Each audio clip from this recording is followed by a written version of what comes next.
Good evening. Welcome to the Milton, Massachusetts Warrant Committee meeting. It is March 9th, 2026. Karen, can you call us to order by calling roll? Yes, we have Jay Fundley, Elaine Craighead, Lorraine D, Grace Doherty, Larry Johnson, Julia Maxwell is on Zoom, Brian McGuire. On Zoom, we have Lee Michael McLean, Ron Seal, and you have Nicholas Tagney and Cecile Yang. You have a quorum. And James, they just showed up. Oh, and James Lee Dassey. So tonight we have multiple guests in the house. We have Meredith Hall, Chair of the Planning Board, and our Planning Director, who will remind me of her name. Liz Manning. And then we also have Fire Chief Madden here to answer any questions we have about the fire stations. So we're going to start with the first thing on our agenda, which is the sign by law and planning people. And after that, we'll go to the fire stations out of respect for our guest time, and then hit the other items on the agenda. Yeah, if our two guests could come. Sure. And Larry Johnson has been doing quite a bit of work on this sign by law also, so I'll leave it up to you. Who wants to get us started? Assume we don't know anything since the last 6 months. Either way, maybe I'll just do a quick introduction and then I'll let Larry take over. He's wonderfully provided a presentation. So the last time we came before you, we had a very lengthy sign bylaw, which some of you were here for, some of you are new to. But basically, and my apologies, you had received a red line version. So it was really marked up, probably very confusing. And what we have done is we realized there were a lot of questions on that particular article. There were a lot of definitions. There were a lot of more technical to the sign review, which would be appropriate for the sign review committee, but not necessarily to be in the bylaw. So the good thing is we now have KP Law, which is our new town council, because at the time we were in transition between our town councils. So we had two different people reviewing it, which added to some of the red lines.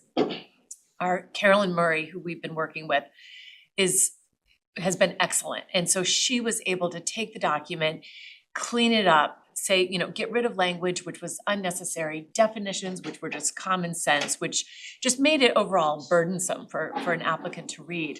This way, it's about half the length of the previous article. The language is much clearer. It brings together sort of the goals, which were to take our bylaw as it currently exists, but then we had regulations which were outside of the bylaw to bring those all within our bylaw, because everything, our bylaw, our guidelines, and then we also have a handbook which we give to applicants, were all conflicting information for an applicant to come before. So we are fortunate enough to have a wonderful sign review committee, which Larry sits on. It was really important for us to make sure what was going into the bylaw is what the current practice is right now, as far as the sign review bylaw, really codifying the process as it currently exists, which was not the way the bylaw read. So now this bylaw makes it much more clear when an applicant comes in, what are the materials that the sign review committee will need. So they come in prepared, so they don't waste their own time, they don't waste the sign review committee's time and the building commissioner's time and the director of planning. So this way, there's a streamlined process for an applicant when they come in, and how they would, what the various steps are. And Larry will sort of outline that and go through that process, which is now embedded in the bylaw. Some of the things that we also added were the bylaw as we currently have it is just really silent on some things, which left a lot of gray area, and it left it up to the interpretation of whoever's on the sign bylaw or sign review committee, which really isn't a fair to an applicant because just like the site review process, we want it to be consistent with all applicants. We don't want, if the sign review committee changes, for one applicant to have gotten, okay, we're gonna allow this, but then another applicant doesn't get that same benefit. So we wanted consistency, and this will make it clear what is allowed, what is not allowed. It cleans up some of the issues that we've seen in the past. Many of you probably remember recently there was a billboard that was proposed at 2 Granite Place, which was on the Neponset River, which caused a petition because people were very upset because it was on the, a billboard on off the highway. Both the Dorchester side and the Milton side were very upset that a lit billboard would be put, and it would be, hazardous. The Neponset NEPRA got involved. And we just want to avoid those type of situations where we don't have to have residents having to create petitions to go to the select board to say, you know what, we really don't want billboards. We can have it in our language, in our bylaw. So we have tried to clean up, as many of you remember, Tim Zawinski, when the previous town planner has been saying this has been a mess for years. So we feel like we're really addressing a need which will improve the process, again, for an applicant, for our town staff, our building department, town planner, and the sign review committee, who does a really wonderful job. So hopefully this will be, this has been something that we've had John Zikowitz, the chair, at all of our meetings. We've had Larry to be involved, and so hopefully if there's any questions, we will be able to answer them this evening. So with that, I will. Yeah, sure. I mean, I can. Larry, jump into it. Yep. Yeah. Want to my presentation? Yes, another presentation.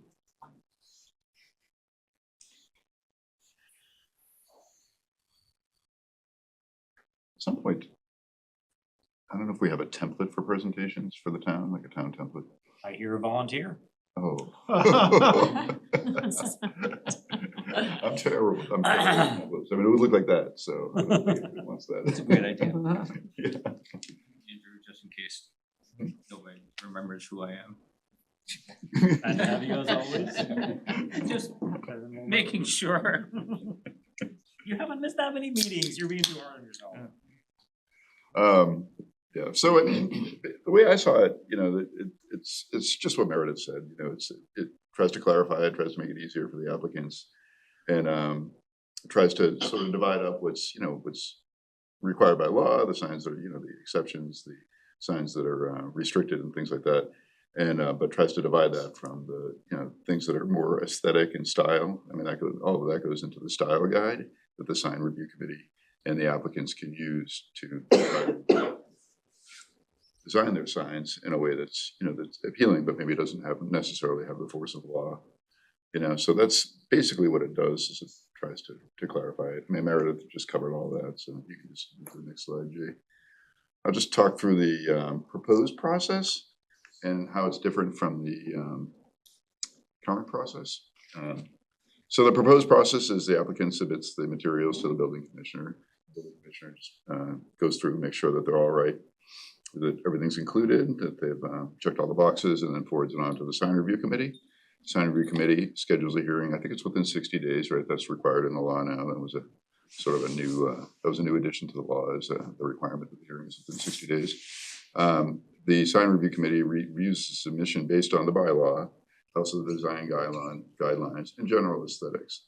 And then they'll make a recommendation to either approve it or for the applicant to make changes to the sign if it doesn't abide by the bylaw, or if there's something, even if there's something that maybe isn't necessarily illegal, but it's just a recommendation based on the aesthetic value of the sign review committee may make a recommendation based on that. If the applicant accepts the recommendations, then they'll resubmit their application. They'll make the changes to their design, resubmit the application based on those recommendations, and then come before the sign review committee again. If they're small enough, we can handle it by email. We don't necessarily need to have another meeting. If the applicant disagrees, which does happen, then this is a pretty big change to the current process. The current process is they would have to go to the select board to appeal disagreements that they have with the sign review committee. And then the select board would have to review the materials and do it. The new bylaw changes that so that the appeal goes to the zoning board of appeals, which is much more appropriate for this kind of thing than having to take up time on the select board for this sort of thing for a sign appeal. If the zoning board of appeals determines whether to override the SRC recommendation, then it's approved, and they're able to put up their sign as designed. That happens. I'm sure that will happen on occasion. If they uphold the sign review committee's recommendation, then they'll have to go back and resubmit their application with the changes. And that's basically how it works. So it's the only real major change is, the timing is codified and the zoning board of appeals is new instead of the select board. So I tried to divide up the changes to the bylaw into basic, high level scope changes, and then some detailed changes on the next slide.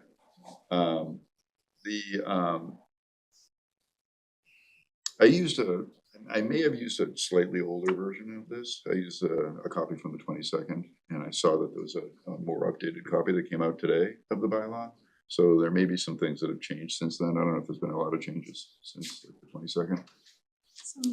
Some minor tweaks Yeah. after our last meeting. Oh, okay. All right. I also, I used AI, but I reviewed it to do the comparison with the current bylaw. So, just in case there's anything that jumps out at you as being inaccurate, you can blame AI and not blame me. So the scope of the current bylaw only applied to business districts, whereas the new bylaw applies to any districts, residential and business districts. The definitions, I didn't actually compare the definitions, but in general, the definitions are much clearer. There are a lot more. There's not quite as many of them as there were in the old bylaw, but they're a little bit clearer and a little bit stricter. For example, billboards. The internally lit signs and reverse lit signs have always been a point of contention with the sign review committee. We don't generally approve any internally lit signs, so think like LED or neon. I don't think anyone uses neon anymore. It's usually LED now, but we don't generally approve those. We wanted to make sure that it seemed like you guys wanted to make sure that that was clearly defined in there, which is great. That should help the applicants quite a bit. So we spent a lot of time having that discussion on the sign review committee, but internally lit. The design elements, as Meredith pointed out, they were included in the bylaw in some cases, which doesn't really make any sense. I mean, you want a bylaw that's going to last forever. You want a bylaw that doesn't have to change every 20 years as LEDs are replaced with some other technology 20 years down the road, as neon was replaced with LED at some point in the past 20 years. So you want to make sure that that sort of thing is, the design features or design guidelines or technology isn't referenced in the bylaw, and you move those to the design guidelines, which are also part of the material that goes to the applicants. The permit process, I just went over that, goes to the zoning board of appeals now rather than the select board if they have an issue with the sign review committee's recommendation. They added special provisions for restaurants, fuel stations, B&Bs, directional signs within directional signs like within a parking lot, say like point you to the exit, things like that. That wasn't really clear in the old bylaw either. Fuel stations in particular, I don't know if you guys have noticed, gas stations tend to have a lot of signs. So they wanted to specifically spell those out. Non-conforming signs, that's a big change. The non-conforming signs that predate the existence of any sign bylaw, the original sign bylaw, I don't think it's that old. I think it's maybe from the 90s. So there are plenty of non-conforming signs, that go back before the 90s. Changes only be allowed with good cause. Under the new bylaw, if a non-conforming sign comes before wants to make a change, then it has to go through the sign review. It has to go through the whole process again to make a change. And then there's a waiver to the size of the signs. It was sort of general in the old bylaw, and the new bylaw it's specifically spelled out to 25% of the dimension, 25% of the area, or 50% setback. So, if you want to go to the next slide, Jay. The total sign area, that was a pretty major change, 2 square feet per linear foot of the facade. So it's kind of a strange calculation. I had to sort of map this out when I was reading this. That's been reduced to 1 square foot per linear foot. So if you have, say, 20 feet, if the front of your building is 20 feet from left to right, then your sign can be 20 square feet in size. Awnings were sort of vague in the old bylaw, and we spelled out in the new bylaw that awnings may contain signage. Window signs, you may cover, in the old one, you were able to cover 20% of the window. Now they're limited to 10% and may not block the middle third. So window signs are still allowed, which will help all the coffee shops. And on commercial only. Yeah, On commercial specifically only. commercial. It doesn't affect residential. Oh, okay, right. Yeah, actually, if at the end of this, if you wouldn't mind clarifying that residential versus business district, because I'm not sure I can quite explain that, and I need you guys' help, if that's all right. Yeah. Sidewalk A-frame signs are allowed in the right of way with select board approval. 48 inches in height. The illumination rules, of which I talked about, the LED, neon, exposed bulbs, we generally approve only reverse lit or internal illumination. Internal illumination like LED or neon signs are generally prohibited and would require a special permit. They'd have to go to the zoning board of appeals. What does reverse lit mean? Reverse lit is, it's also called halo lit. So here's the sign, and then behind the lettering, it's lit, so that the edges of the letters are lit. Okay, like Yeah. you might see in front of a church. Backlighting. Have you ever, I don't think anybody's ever looked at the Ketchy's Law sign at the top of the Ketchy's Law building, over by well, next time, that's one of them. That's a good example. I'm trying to think if there's another example. We also allow signs to be lit by like scoop neck lighting, things like that. That's externally lit signs. You just have a sign and you have some light shining on it. I mean, that's a little bit more common than the reverse lit. Gas stations are excluded from the internal lighting. Well, often those are, grandfathered in. Yeah, but no, we don't generally approve those either. No. If you look, the new Milton gas station, the new one on Canton Ave, the new gas station. Well, it's not new, but their signs are externally lit. But you're right, the ones over by East Milton Square, a lot of those are internally lit. Yeah, there are quite a few non-conforming signs. I call it the sleepy sign. It's Rebuilt Fitness now. I don't know what it is now, but that's the big one. That's the one that always comes up. Every time there's a new tenant in that building, it comes before the sign review committee and we reject their application, and then it gets it usually gets overruled by the select board, because generally the argument that the applicant makes is, well, I bought this building because it has a big lit sign on the top of it right next to the highway. And then, you have to kind of, we don't approve it because we're not allowed to approve signs like that. It's always been pretty clearly by law, that signs like that aren't approved, but generally we get overruled, which is fine. Yeah, freestanding signs, some of the gas stations have those. There wasn't any explicit limits on those in the current bylaw, but now they're capped at 8 feet in business districts. We do have some gas stations that don't conform with that as well. Right now, directory signs, we specified those 9 feet plus 1 square foot per tenant. I think the old law, that seems 6 feet height is a little restrictive for a directory sign. I think the fruit center or any of the medical buildings, they'll have a directory out front that shows you all the tenants inside. And then temporary signs are now allowed for 45 days. Must be registered and do not count towards total sign area. Now, I said earlier that this applies to all districts in the town, which I guess it does for commercial, but not for residents, right? That's what I wanted to clarify. This doesn't apply to residents. It would, temporary signs, it primarily this was intended for commercial uses. Because excluded out of this, is, for sale signs would be included in a residential area. So say a house sells we don't want that for sale sign to stay up more than 45 days after the house, after the property closes. So that would be one of the times, if they had maybe a construction, sometimes an architect sign or construction sign, we don't want that just being left out indefinitely. So this gives some input to that. And it covers political signs as well, right? So And that would be the only, we don't want political signs staying up after the election's over, everyone should clean up their signs, so,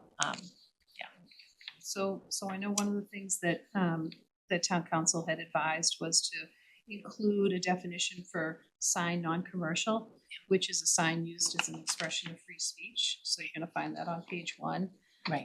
And that is also Exempt, listed under that's one of under the exempt. exemptions. That's Exactly, right, yeah. that's right. So, and then that points to this section, this new section 10, which kind of like gives sort of like the regulatory things that you can apply under that free speech, like whether it's like maintenance or it's, safety or what have you. So it has to be set back a certain amount, and it has to have that corner clearance issue, which can be an issue. So our town council worked really carefully on that one to make sure that that topic was covered, as well as we could anticipate, without restricting folks, First Amendment rights, essentially. There's also a section 11 for residential districts. And that basically spells out the types of signs that you might anticipate seeing. We talked a lot about some of like the new developments, like the memory care facility on Highland Ave and some of the 40B projects and et cetera. So we really wanted to make sure that we captured, some of those different types of uses that could be new, that aren't necessarily pre-existing non-conforming. There are a lot of pre-existing non-conforming signs already in the residential districts. So there's language there about that. And then it talks about how anything pre-existing non-conforming in a residence district would get handled as if it was in a business district. So I think the residential stuff we contemplated a lot of the different types of signs that you might see in a residential district. Because we do see a lot of businesses that are existing in residential districts. So we wanted to make sure that they were treated fairly as a business, just the way a commercial district would be. So that language had never been in the bylaw before, so this allows for clarity on that. Great, great. That's a Brian? question. It's like an apartment building, but standalone. Is that considered, I should know this, like residential or business? It could, Residential, right? Well, it's considered residential, but it could be in a residential location or a commercial location. So like I'm thinking of like Unquity House or, certain Quissit Brook, those may be, those would be residential zones. A lot of, what we've seen lately are in commercial districts. And interestingly, a lot of the multifamily housing does not have freestanding signs, and they don't, like if you look at the Hendry's building, they just, or 440 Granite, they just have the address, the number, they don't have an additional sign. But there were times where, like for Winter Valley, for example, would be multifamily housing. And a lot of the dimensions that you see, we actually took off of, literally, people went out and measured the signs, like how tall is the Winter Valley sign? And it's bigger than you might think it is because it's on sort of a concrete, or a granite pile, sort of and set up on stanchions. So we actually looked at what the actual, and Liz put together a whole list of what our actual signs are. And that's where the reduction from the 2 linear feet to the 1 linear feet, because we realized it was much larger than actual signs that are on our buildings, and what it would allow for, which we just wanted to be careful of.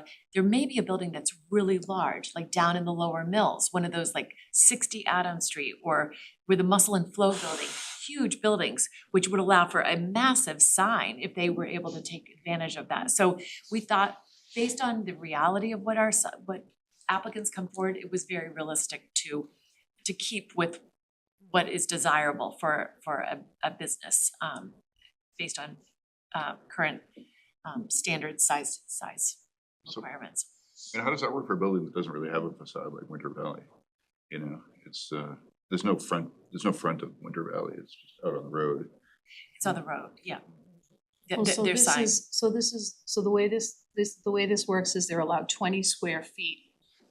And it can't be higher than 8 feet. Okay. So there were some parameters put Right. around that as well. That was kind of, again, that was, based on like measuring like Winter Valley and Multifamily housing in a residential neighborhood, yeah. Right. Yeah. And I think Fuller Village too. Fuller Village, yep, that was another example. So my question, I guess this is for Ms. Manning. I guess was Larry's summary of, here's the difference between the old and the new, because that's what I wanna know to make this decision. What's the difference between the old and the new? Was Larry's summary accurate? Is there more to add? I think it was, I thought it was excellent, actually. I looked at it today and I was like, oh, thank you very much. And I've been using AI a little bit myself, I have to admit. So you gotta check so- it. You gotta Yeah, check well, it. it's a good companion. It's a good companion. I'm learning. So, yeah, I think that, I think this was really comprehensive. I think between what Meredith set the table in terms of why, and sort of how this is really kind of, even though it's 17 pages long or something like that, which is It's a lot shorter than it was last a lot time. shorter, okay, it's 16, because I think page 17 are things that are gonna get moved into the design guidelines. 16 pages. It's, this is what I'm hoping we're working towards actually with KP Law, like in terms of when we're doing zoning bylaw amendments, because this is very sort of, I'm struggling for the word I want, but clear and, concise and, kind of like a really thoughtful about sort of like what's already in the bylaw and how this can work well with what's already in the bylaw and tying things together nicely. I mean, we talked about like enforcement, where some of the fines are different throughout the bylaw and, just different things like that, where we're really kind of working to tighten things up. And I feel like this is a great first example of that. Yeah, I mean, there's a lot in here, but I'm confident. I've done a couple of these already since I've been here. I've done a couple of sign reviews with the sign review committee, so I've already sort of seen things firsthand, and I think this approach can work really well. The sidewalk A-frame signs. Yeah. They no longer in the new bylaw will not require insurance coverage. So that is actually on page 17, so that is going to go in the guidelines. It will still require insurance or? The guidelines are sort of in companion to the bylaw. So if there's language in the guidelines that dictates something about the sidewalk signs, then that will also apply. Sorry, Are you- I guess wasn't looking at I the, think that might have been an AI thing. The insurance for the A-frame signs, now that you mention it. yeah, is that Getting from required in the presentation. new? Is that required in the new bylaw or the It's, post? yes, it will be in the, it's recommended to be moved into the design guidelines. So there were a number of items that were previously in the Should be. bylaw. And the attorney was okay with that not being in, because that seems like it might be a bylaw thing. So it is required. Pardon me? It is required in the new bylaw. That's what I'm asking. It's being moved to the design guidelines. And the way this is structured, the design guidelines are sort of like a companion to the bylaw. So my understanding is that when somebody comes in wanting a sandwich board sign, they would have to comply with both the bylaw and the guidelines. That's my understanding, but certainly, Yeah, I just want to be clear on that. And so when the Cub Scouts or the Milton players put up a sign, they need to carry liability insurance for their A-frame sign? As this reads, under the current and new guidelines? Well, that's a good question. Well, first of all, I think That falls under temporary signs. Those would fall under, so those would not. But if you had, say, Asterio Madre, who puts a sandwich board out, or Abbey Park, Mhm. that would, and that will distinguish between what is temporary and what is a business ongoing puts out their signs. I think part of it was a recommendation by our town council that we did it this way. One of the things that we're looking at also as a town is being consistent with what our fees are. And so that's something that the new building inspector, Michael White, is, I think, looking at. Are we fairly treating different, are we charging one person one thing and charging someone else another? So I think all of the fees will be looked at some point, and maybe that was part of the reason why she didn't have it within the bylaw, so we wouldn't have to go back to town meeting to change the fee necessarily, but. See, So like temporary A-frame sign. let's just take a step back then, because I think the thing about the A-frame signs requiring liability insurance, now that I'm looking at the bylaw that I use for my comparison, it's included with something about A-frame signs, and I think it's not really related. But I guess the question is really, when is liability insurance required? Is it required for any signs? So if Andrew were to put a political sign in his yard, would he require liability insurance for that? I wouldn't think so, right? Because that's residential, Right. right? But Yeah, if it's, A-frame signs are the same thing. When you put an A-frame sign in the middle of an intersection for the Boy Scouts, does that require liability insurance? that's a question, yeah, and I wasn't clear on whether that fell in a gap or whether they are technically required to carry it. And yeah, I mean, the non-compliant. current bylaw requires Okay, I mean, it's.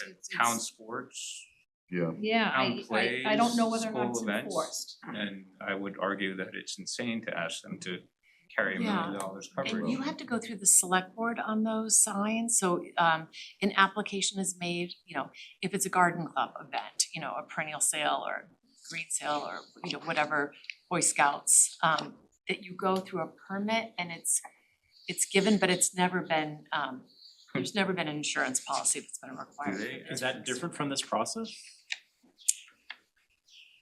Maybe that's the question. I don't know that the scouts ever go for a permit, do they? Just throw it up in front of the stand. I don't know. They're I- supposed that I to want Somebody, call go, them out. somebody says, hey, can you put the signs up? And then I go and put the signs up. you're supposed to go before the select board and the town administrator in the select board's office, and there's a form that you fill out. So if you're gonna put something around, you're allowed only a limited amount of signs, and there has been an issue with enforcement, I could tell you, because it gets, the high school, if the music program might sell mattresses, or, whatever, it's, all of a sudden, there's signs everywhere, and there is supposed to be just a limit of how many signs in certain locations that are supposed to be approved by the select board. And also, yeah, can impede traffic. I know for Porch Fest, we did get approval from the select board for Oh, Porch they do, Fest. okay, But great. I don't know about for the Boy Scouts. But I do know They that one of should, my Porch Fest signs disappeared when I put it on the Parkway last year, which is DCR. There's a hurricane coming, and my Oh, sign okay. just disappeared. That's what the That's DPW have been reasonable. pulling up some of those, because I just wanna make sure That's good. there's some practical, pragmatic, because absolutely, and that will all be in the guideline, that'll. I think that might be something worth taking a look at them, Yeah. making sure the liability Yeah, insurance just is clear. Double check that with you. then the temporary signs, I wanna make sure I heard that correctly, so you're saying that they're removed within a reasonable amount of time, but how long are they allowed to be put up? 45 days. 45 days. Okay, so, and how long do they have to take it down? After, like the real estate example that you posed, after a sale closes, how long do they have to take it down? Is that when the clock starts, 45 days? Yeah, 45 days. And so if I'm selling my home, I'm allowed to keep the sign up for 45 days. It's till the sale, didn't you say till the sale? Until the close of the sale and then you want it removed? If it was, honestly, I would think you'd probably have to renew for a second, like temporary sign permit. So in the maximum I could have to sell my home, a sign, for example, would be 135 days.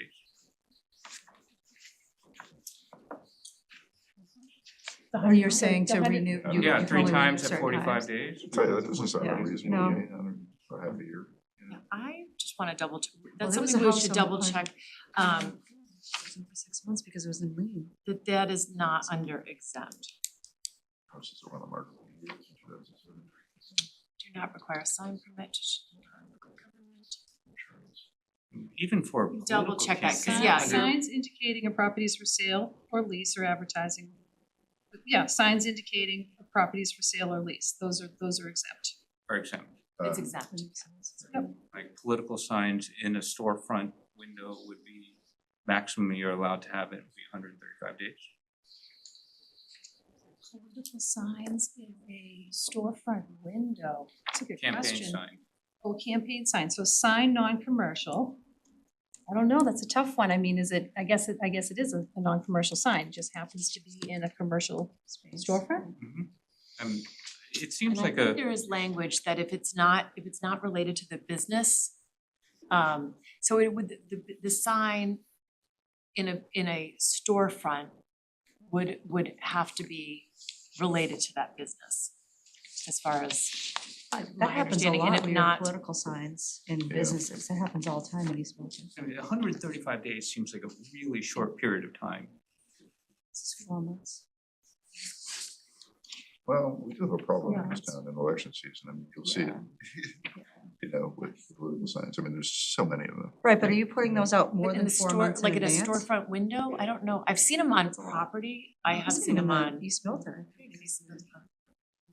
Like in a storefront window, I haven't seen them. I feel like I have in East Milton Square. Or like, So the existing bylaw is 45 days for temporary signs. The existing bylaw is 45 days for temporary signs. I thought I read 60 and the new was 45. Well, I'm curious, and I see your hand is up, Lee Michael, I'll get to you in a second. I'm curious, the new bylaw has a definition of temporary sign. That doesn't seem to be used anywhere in the bylaw. So what are we saying about temporary signs? It is it is. So yeah, Okay, I can you please believe say I believe it's in section 2753.2C, signs and billboards. There's language in there about temporary signs. I'm sorry, say again? So it's 275, section 3.2C2 is language on temporary signs. That's in the existing bylaw. Oh, I'm talking about the new bylaw. Oh, I'm sorry. So the new bylaw does have it in the definitions, yes. And? Yep, and my understanding is that it tracks pretty closely. I'm sorry, but I don't see anything about temporary signs in the bylaw after the definitions.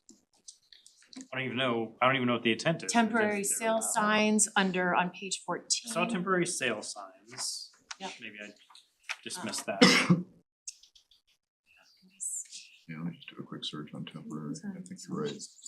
Yeah, it's mentioned a couple of times. So signs. the language, so the language that you're seeing on page 2 of the new bylaw, proposed bylaw. Yes. That language that's underlined, temporary signs advertising any service, commodities, including but not limited to goods, foods and services, Okay, till the end. You're gonna find that in the existing bylaw in section 2753.2C2, where it talks about temporary signs are permitted, provided that temporary sign advertising any commodities, including but not limited to goods, food and services, shall be displayed only on premises where commodities are sold. So this was part of sort of the reorging where there was this one small section that talks about signs and billboards in the existing bylaw. So that language was carried into this definitions section. There are some references, Jay, there's a reference on page 14, temporary sale signs. temporary sale signs, that's the only reference I see. We were talking about like, if Milton Players wants to put up a sign saying, we're having a play, 44 days from now. I don't see anything. The temporary sale signs is the only place in the bylaw that I see reference to temporary signs. Maybe that's intentional. Because in number 3 it says add a new section as follows, and then most of the document looks like the new section, so is there Mhm. like old stuff that maybe refers to your temporary that isn't in this.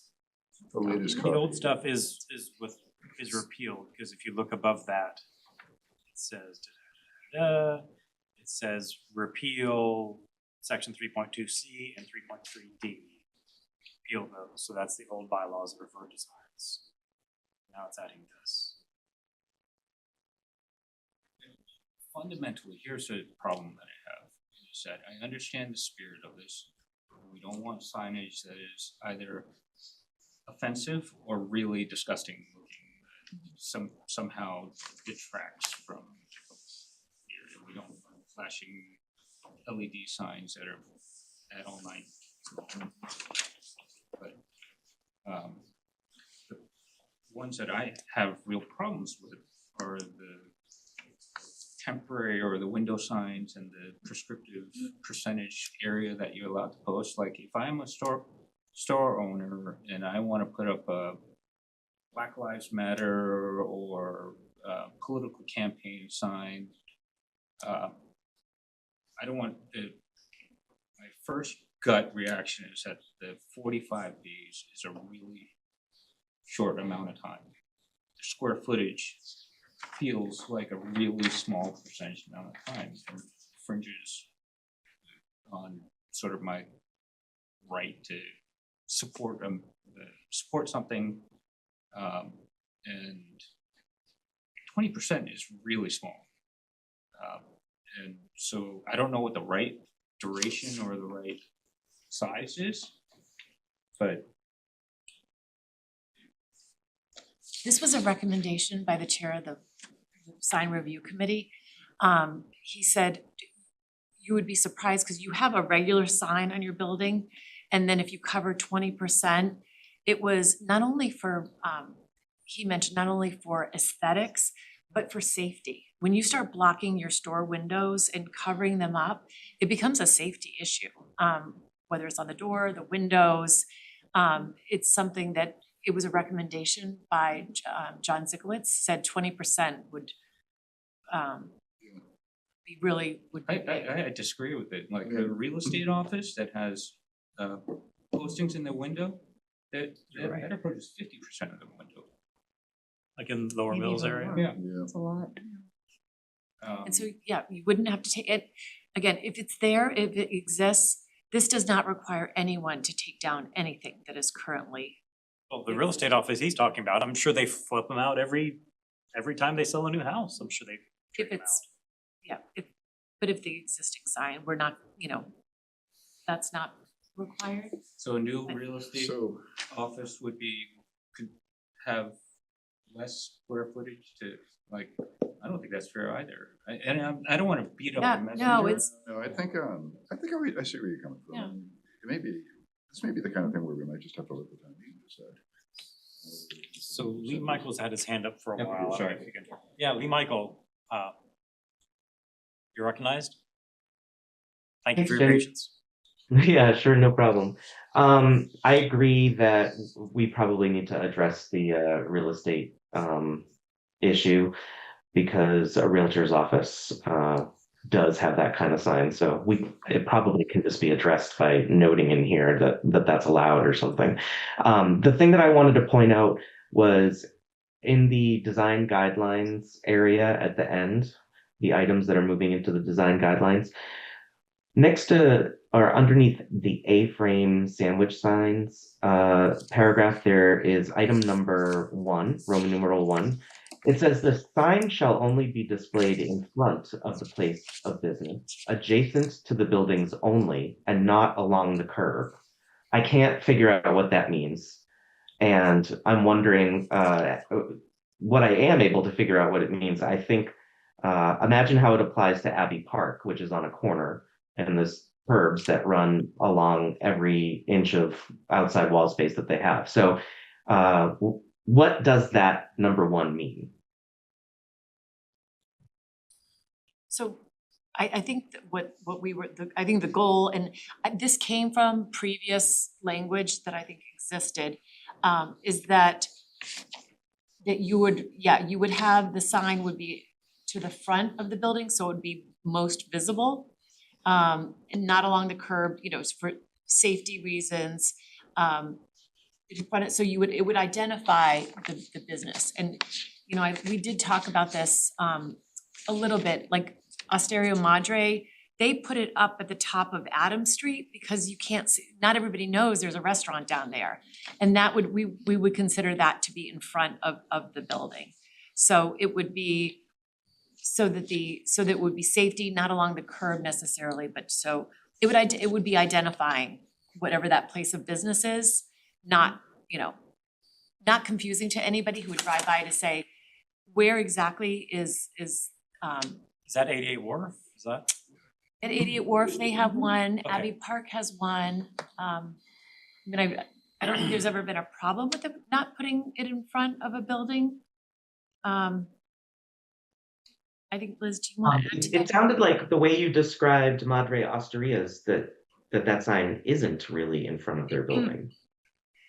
We considered it to be because of that driveway access that we would consider that to be in front. Okay. So what does "and not along the curb" mean in this instance? I mean, honestly, my reading it, my sense is that you don't want to impede pedestrian access. Okay, here's my sense. you We don't shouldn't want- have language in the bylaw that we can't defend or explain. Like that number one, I think, needs to be relooked at. I do not understand. So this actually won't be in, this is something that will be in the design guidelines, so we'll have some more opportunity when we revise those design guidelines to address these questions, so that's really helpful. And the way this Who's is, responsible for ratifying the sign guidelines? it is a combination between the sign review committee, I believe, and the planning board. I think the planning board is listed in there as well, yeah. So, They don't have the force of law, the guidelines. Right. correct. Yep. That's, you can see, Lee Michael, that it's not for inclusion in the zoning amendment, so that's being removed. Yep. Okay. Well, before it gets into the design guidelines, I hope it can be clarified, because I don't know what it means. Yeah. Yeah, wanna- absolutely. How many signs get reviewed in a year? A dozen, somewhere around there, dozen, maybe, yeah, about a dozen, I'd say. Thanks. Maybe a little bit more. As many as you think.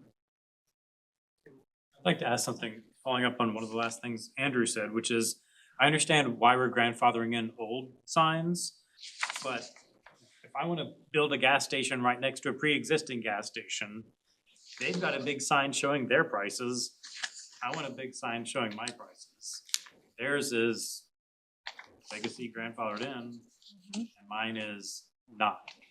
What are our, you know, I think that's fair. That's the zoning, that's the. I think that's too bad. That's, Well, it's the zoning act, it's the state zoning act that allows those pre-existing non-conforming uses to continue. so the answer is too bad? Not necessarily too No, bad, I mean, It's the. appealable. Yeah. Pardon Say me? again? It's appealable, Jay. Okay. So they could go and ask for an exception to match their next door neighbor. It happens, And it we does also, happen all the time. we also carved out, we actually are giving and carved out and making it less restrictive for a new gas station to come in. Because we felt, you know, in the commercial areas, the signs that have gotten permission to have the LED lights, and I don't know if anybody remembers in East Milton Square, where there's 3 gas stations. Currently, one has the red LED lights on the corner of, not Wood, The one by the by the funeral home there. yes, which was hugely controversial. I don't know if you guys lived here, but it was a big, East Milton was up in arms about it because it was so close to a residential area that they were saying these lights are gonna be shining in my bedroom. And there was a big back and forth, and there was, you know, they lowered the height of it, but it was still very controversial. We recognize that in a commercial area, now, because one has these LED price signs, it would be unfair to probably say, okay, this other gas station, and already the same owner has applied on Bryant for his new sign to have these LED lights, and he's gotten approval on those. So if the third says, well, these two have it, why can't I have it? So we carved out permission for those gas stations to have LED price signs, because we realized the reality is it's been granted by, for two, it would be unfair for the third. So we've actually made it more permissible for the gas stations. And we've also allowed a higher height for the gas stations than a freestanding sign would be allowed by other businesses. So we've actually given them more lenience because for that reason, if they weren't grandfathered in and they're new, that it would be more permissible. They would have, they have, I mean, gas stations have a number of services, they're required by law, if they're an inspection station, to have the inspection sign up there. They just have the requirements for more Yep. signs anyways. And this is one area I'm least concerned about. The whole window sign thing. I think about a liquor store that has lotto signs in it. That's gonna take up a huge percentage of the window space. And that's the standardized size. And you can That's what we're display- trying to avoid, because that was one of the things that we can't tell them to take it down, but does it really look good for our business districts to have posters of beer cans and, it's a really unattractive look but no one's gonna ask them to take it down. But when we have a new, craft and crew come in, not everybody has to have that. You can have a different look, you can sell the same products, but you can have a more aesthetically pleasing to and enhance our business district rather than looking at, a bunch of cardboard poster covering the whole window. So that's hopefully where we'll end up eventually, but over time.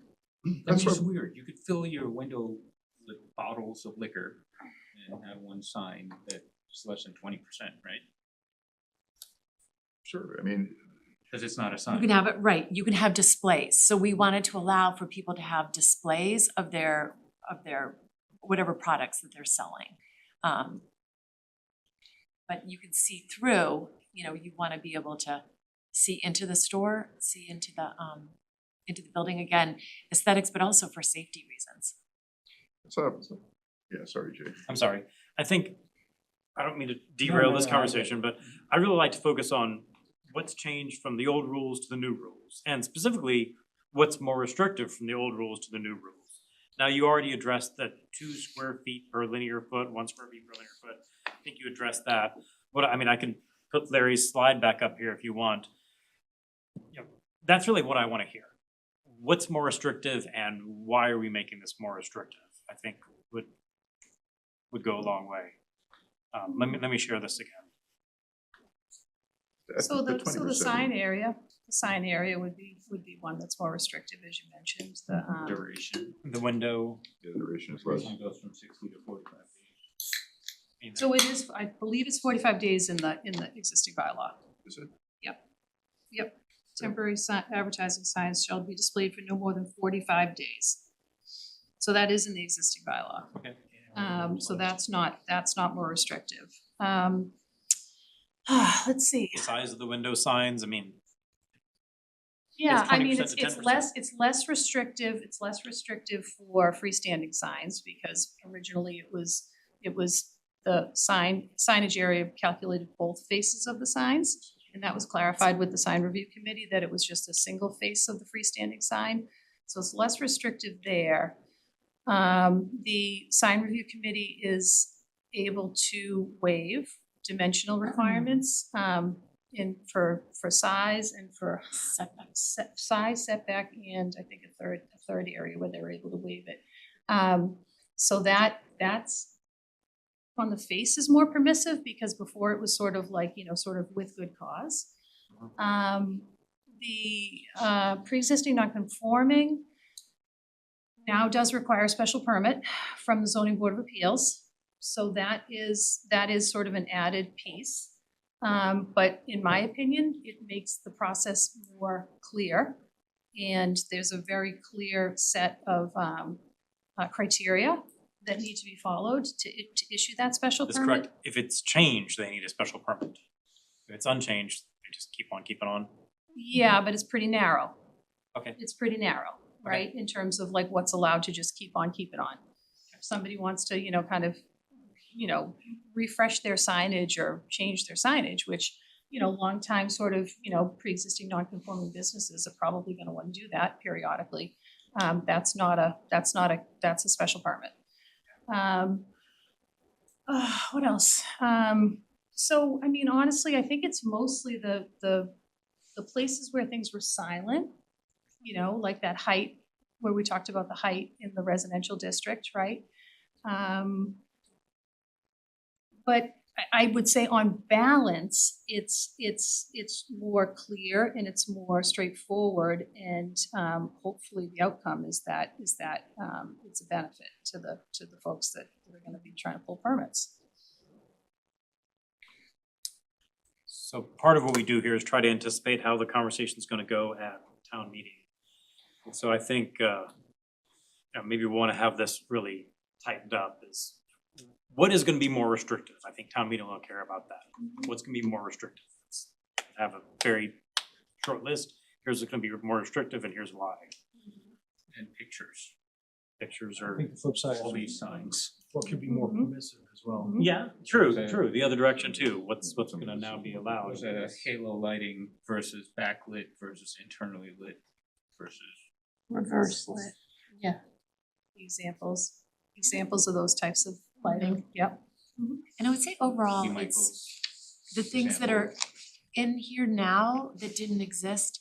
It's not that it's more restrictive, it's just it's clarifying. So it's a lot of clarifying language that's in it, and because it didn't exist in the previous bylaw, it just was a gray area. So this is taking what the practices of the sign review committee and giving clarity for an applicant. So it's not being more necessarily more restrictive. It's more of making our bylaw align with what is consistent with what are the practices now and codifying what our current practices are. Also, again, thinking ahead to a town meeting discussion. You can imagine a 45-minute discussion very much on like the Cub Scouts signs. Yeah. I still don't know the answer to that question. We And they can have get them or not, I clarity still on don't know the that. answer. Yeah, we'll get clarity. I just wanna. Absolutely. Maybe an exception, you know? Yes, absolutely, they can have them, or yes, absolutely, you're gonna get the answer. No, I don't know what you're saying yes to. We'll Who would say clarify that again? language. Are you saying yes, you'll get I'm us the writing answer? and thinking and Okay. I'm The multitasking. for sale signs, I So- think so that get we an wanna e- have that. Oh, sorry, go ahead. I just was gonna say, like, the for sale signs, we wanna give, you know, language and because, If it takes me a year to sell my house, then. yeah, and I want that, a year. yeah, and no one goes currently for a permit for a real estate sign. I think we've settled that though, that there's an That was- exemption. that seems okay. That was an That's exemption. that's an Question of town exemption, meeting. so that one's So good to have an pretty, answer. We that wanna one's make pretty sure that clear. that is clear, okay. So And the real estate. process on the A-frame signs is clearly like, that's something people wanna be sure we're super comfortable with. If there's been any changes to that, and I honestly wasn't super focused on it because it wasn't coming in front of the sign review committee, Yeah. which is what I have to staff. But yeah, so I'll and I knew a lot of it was moving into the guidelines, so It goes right through the building department. yeah, so we'll The liability insurance too, that yeah, would be. yeah. yep, absolutely, yep. When is liability insurance required? And then the Certainly. 20% thing, I mean, that's gonna be a huge debate at town meeting. I'm not sure what to do about that. It's, 20% of them. 20% of the window. I mean, it's pretty, I don't- in the current bylaw, I wasn't even aware of it. I still don't like it, by the way, but. Yeah, but some people don't like the neon lights either. Some people think we should allow neon lights, but we don't. I can't predict what town meeting will debate. I wouldn't have expected the window 10%, 20% to be a topic, but Yeah. to do is say that and then I'll regret it. I know, and then 3 nights later at town meeting. And it doesn't include holiday, obviously, you know, a lot of storefronts do some holiday, which looked really great. Abbey Park did it, the gift store, on Central Avenue, you know, there's some different sort of creative things with the holiday windows, which would take up more, but those are exempt, so. Has that been abused? Because that could be a loophole of someone, you know, now it's St. Patrick's Day, and after that it's Easter, and after that it's Labor Day, and after that it's Arbor Day. if someone wanted to abuse That's that, why we they actually could. changed the language to be seasonal rather than holiday, so seasonal, it's all exempt. I'm gonna celebrate fall. Yeah. Yeah. I- I think it's Celebrate great. summer. Yeah, it's not been abused and it's, Summer. It Winter still seems like sale. someone could Exempt. abuse that if they Winter want to. sale. We could clarify it, but it would be like a 35 page, we'd have to list all the holidays that are allowed. right now it's exempt, yeah. If it hasn't been a problem up until now, then. Excellent. So I don't mean to end the discussion, I don't want to end the discussion, but where do we stand as far as open questions? Ms. Manning, were you writing down questions that we had for you? Where does this committee stand for questions that we need answered before we make a recommendation? So we want to get the answers to these questions before we make a recommendation, right? Set on the agenda that we could vote on this tonight, but Yeah, I said on the agenda we could vote on this tonight. One thing I'm thinking is we didn't get the final language till like 5 p.m. yeah, I'm not gonna tell people they can't make a motion and second it and vote on it.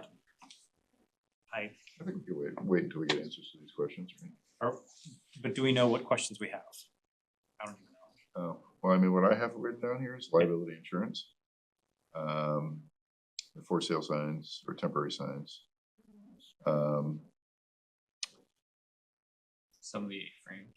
Yeah, the A-frames, the questions about the A-frames and Political signs and businesses. Yeah, political signs and political signs businesses. and businesses, yeah.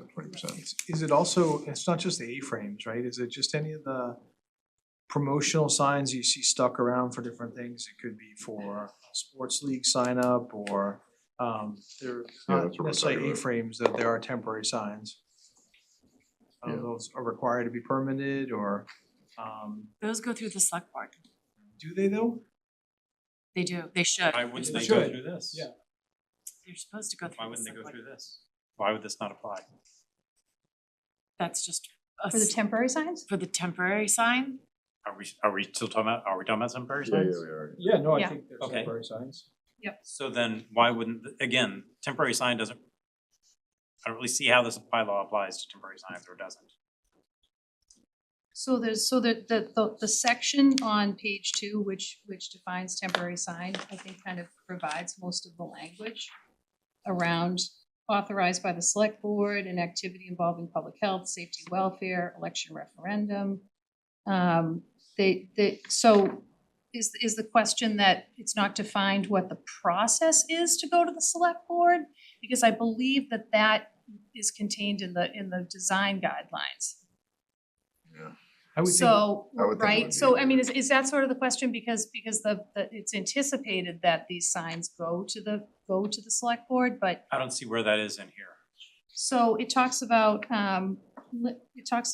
signs, special event, this is on page 2 under, you know what, I think, I totally, I hear you loud and clear on the temporary signs, it needs to be tightened up. Yeah. It needs to be tightened up. And it's not, that, we chatted a little bit about this with the strikeout and the underline. You know, the way the article is written, it talks about that, you know, certain languages to be deleted, certain languages to be inserted. And then anything that doesn't fall into those two categories is already in the bylaw, in the definitions section of the bylaw, right?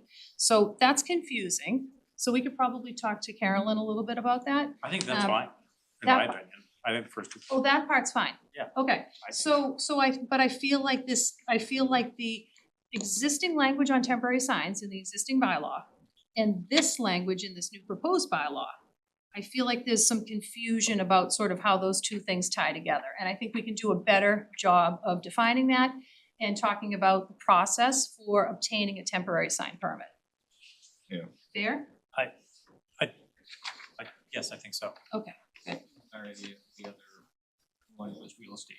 Yeah, Real estate. I was gonna ask that. Did we ever get an answer to Andrew's question about real estate agencies being able to cover most of their windows with those signs? Are they considered displays? Are they considered signs? And why would real estate agencies be exempt if, you know, an ice cream store wants to just show all its different kinds of ice cream in a window? Yeah. And that goes back to the whole thing of why I'm not comfortable with the 20% to begin with. Like, they're some cases that are real estate offices, tasteful, can't see through them, I don't think it's a safety issue. Liquor store with all kinds of advertisement, it's aesthetically non-pleasing, but it's a completely different Well, thing than something else, and so then the question becomes like, how do you balance all of that? that's a hard one, because I don't think any amount of clarifying will. No, exactly. I mean, we can do an exception for real estate offices, but beside beyond that, it's just what, it kind of comes down to, product that they're what do you selling, want yeah. to sign bylaw, whether you want to sign bylaw to make your town look a little bit better or not. Whether you consider that a violation of free speech. And for me, that issue is, the current law says you can only have up to 20%. Now, it doesn't sound like your objection is going from 20 to 10, it sounds like your objection is sort of having anything there. But the current, maybe your objection is going from 20 to 10, but. No, it's that 20 to begin with seems very restrictive, just at its gut, and I don't know how to create a bylaw that fairly makes creation, other than having a style police look at every proposal and say this is okay or it's not. And That's maybe you don't like this, maybe you don't like this response, and my response would be, we currently have a bylaw that limits it to 20%. So we're not radically changing that. Now, if we wanted to say, we should get rid of that 20% rule, that would sort of be going a different direction than. That's right. And why we allow real estate offices under the current framework? We haven't. There's a lot of signs that were things that people have put up without any permission, because they didn't know that there was a process in town. So they just put them up. And the problem is, once one does it, then another one wants to do it. But it's, it's been an enforcement issue. We've had some change of, it used to be more enforced, I will say, in the past. It's, we just had some turnover in our building department, so. That leads to something that we haven't talked about, which is fines. $50, $100, and then $300 a day. How does that compare to the current bylaw? How does that compare to, I guess it's sort of apples and oranges to other zoning problems? Because if my garage is too close to my neighbor, I can't snap my fingers and fix it, but if my sign is too big, tell me to take it down, I can take it down. I just know in this committee, not only this year, but in previous years, we've raised the pitchforks and torches when the fines seem too high, so. So there was input put into this also from the building department. So I don't know if that, and that's also why it's not gonna be it's not in the bylaw, it's gonna be The fines is part of the So bylaw. this is. the fine, Yeah. but it's, but I think there's also gonna be guidelines, because we wanted to make sure that it's consistent and that we do get input from our building commissioner, so. I believe that's what we currently had, I'll in double zoning, check. but we can double check. Yeah, with I'll you. double check that with, I'll double check it myself anyway. Yeah, if we can Sure. point to We either, talked- It was definitely part of the conversation was making it, consistent. Looking for places to be consistent within the zoning bylaw itself. $50 for a first violation, I gotta be honest with you, seems pretty low. oh, it's the to per me- day. So fines shall be cumulative, and each day on which a violation occurs shall constitute a separate offense. So I guess you'd have to send somebody out to enforce it? You know what I mean? Special services. or Yeah, something. so that's, we'll figure that one out too. Yeah, if you can We'll point get to an something in answer our to that current too. bylaws that we can compare it to. I don't think, I'm not sure what's in the current bylaw, but I do know that it doesn't seem like it's ever been enforced. We've made recommendations for signs, or asked people to take down signs, and it's just never happened. I mean, I can think of like 3 or 4 different examples. Of, signs that they said, okay, and they just went on their merry way and the sign stayed. Yeah, I don't. So we can get clarity for that. if I put up a poster of beer in my liquor store and you tell me to take it down, I can take it down or I'm fined $300 a day. But if I build a 13-foot sign and you say it shouldn't be higher than 12 feet, it might take me more than a few days to fix that. Then you enter an appeal. Okay, I just don't know if the $300 could add up, but I'll throw that out to the committee. Is that a concern we have, or? Yeah, I'm very interested in looking at the fines. Absolutely. My comment would be that I don't wanna send this back for review.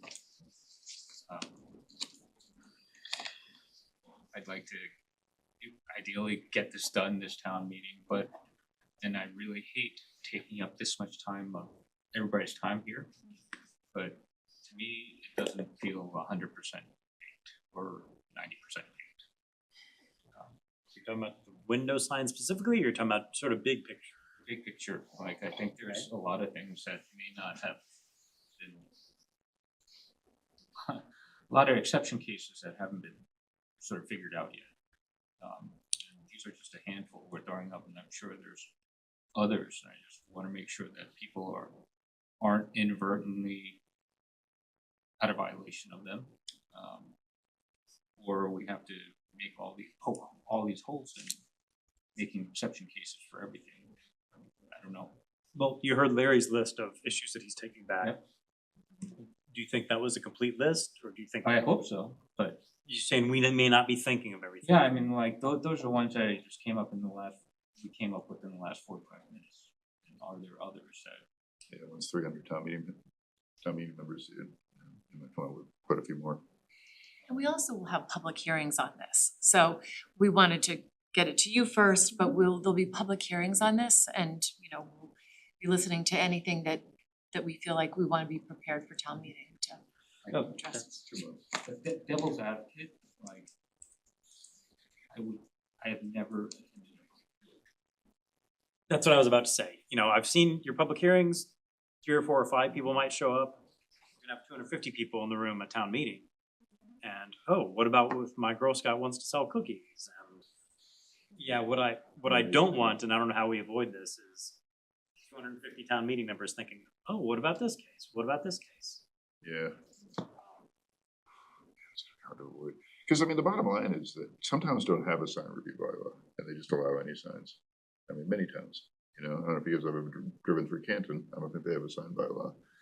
Some towns don't Wow, believe that's in some shade there. Yeah. Canton. Canton has Am I many right? good things, but their signs are not one of them.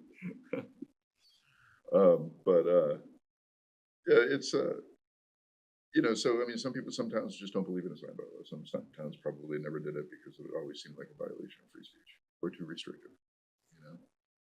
So at some point we just have to take a step back and decide if we want to be a town like that or if we want to have a town that has some control over its signage. That's kind of up to people to decide.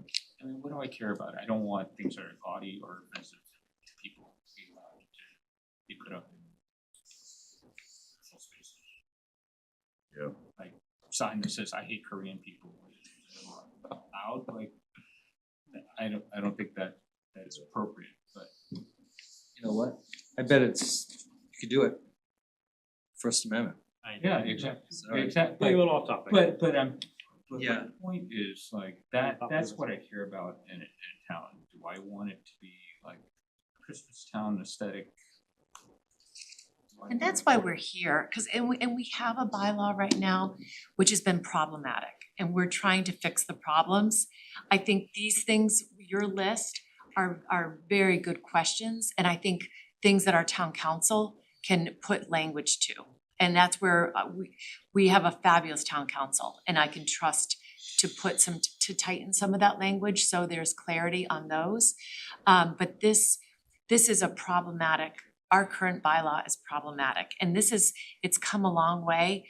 It used to be, years ago, Milton did not allow any political signs at all. Some people who've lived here didn't allow any it was just very restrictive. Real estate signs, political signs, nothing was allowed. And so we're allowing these things, but trying to keep, an aesthetic look to protect the historic character of the town. There's a, you know, I do wanna respect your time, you've been Yep. here for an hour, and So- I appreciate that. so yeah, so So- we can answer some of these questions. I think Liz can check with town council, get, you know, some answers to Larry, and then hopefully you can take it up at your next meeting and resolve some of these questions, so. Just gonna write down lemonade stands too. Someone at town meeting will ask about lemonade Yeah. stands. That's a I real know. thing, Girl Scouts actually. for You're Girls. right. Didn't wanna throw that out there, but that- Yeah. Yeah. like, that's where they're trying to fly eye to it, Drugs. but Yeah. do we have to call that out, and does that mean like? Yeah, What I we wanna might make sure say, those are I exempt. might say it here, and I also might say it, I probably will say it in front of town meeting. We're not building a sign bylaw from nothing. We're taking a current sign bylaw and changing it. Is the change better, or is the change worse? Or is the change so ambiguous that we need to wait for 6 months? And hopefully the answer is the first one, but. The assumption is that the first one was with. No, the first one is the current law. Yeah, I mean- that, the question we're That would asking be the is, are assumption. you Why would- okay with the changes, not, necessarily was it right to have them, do we agree with these? Right. That's what you're saying. Yeah, okay. Two very different questions. Okay. Have we gotten all of our questions out? Committee? Skywriting? No, I'm just kidding. Okay. Airspace. Right. I wanna thank both of you for your time. Yes. Sure. You know how to Thank contact you. Larry, you know Yes, how to I think contact me. we have our list. Those We should, tattoos. our town council is very responsive and can hopefully get this. So we've got a meeting 2 days from now, obviously that's too soon, we've got a meeting next Tuesday. I think we focused on the schools, then we've got a meeting the following Monday, so that'll be 2 weeks from today. Yep. We could have something not only updated, but go back and forth with me and Mary, or 2 weeks from today? Yeah, for sure. Okay, great. Okay. Thank Neat. you very All right, much. thank you so much. Thank you. Yeah. So Chief Madden wandered off. Probably just next door, right? He might be next door, he might be just outside. But we have a lot of other stuff in the agenda. We do have other things we can talk about, I wanted to respect his time and go next, whoa. Okay. Someone wanna, Yeah, sorry, beating dead horse. Oh, that's all right, man. I mean, that's the debate we're gonna have, unfortunately, the whole 20% thing, you know, I people. think you raised it for an appropriate amount of time, but at a certain point. It was good, that was a very good topic, this is definitely gonna come up. It's the intent. Wish I could have been there Taking then, this to when this, that when town. the sign bylaw was first passed.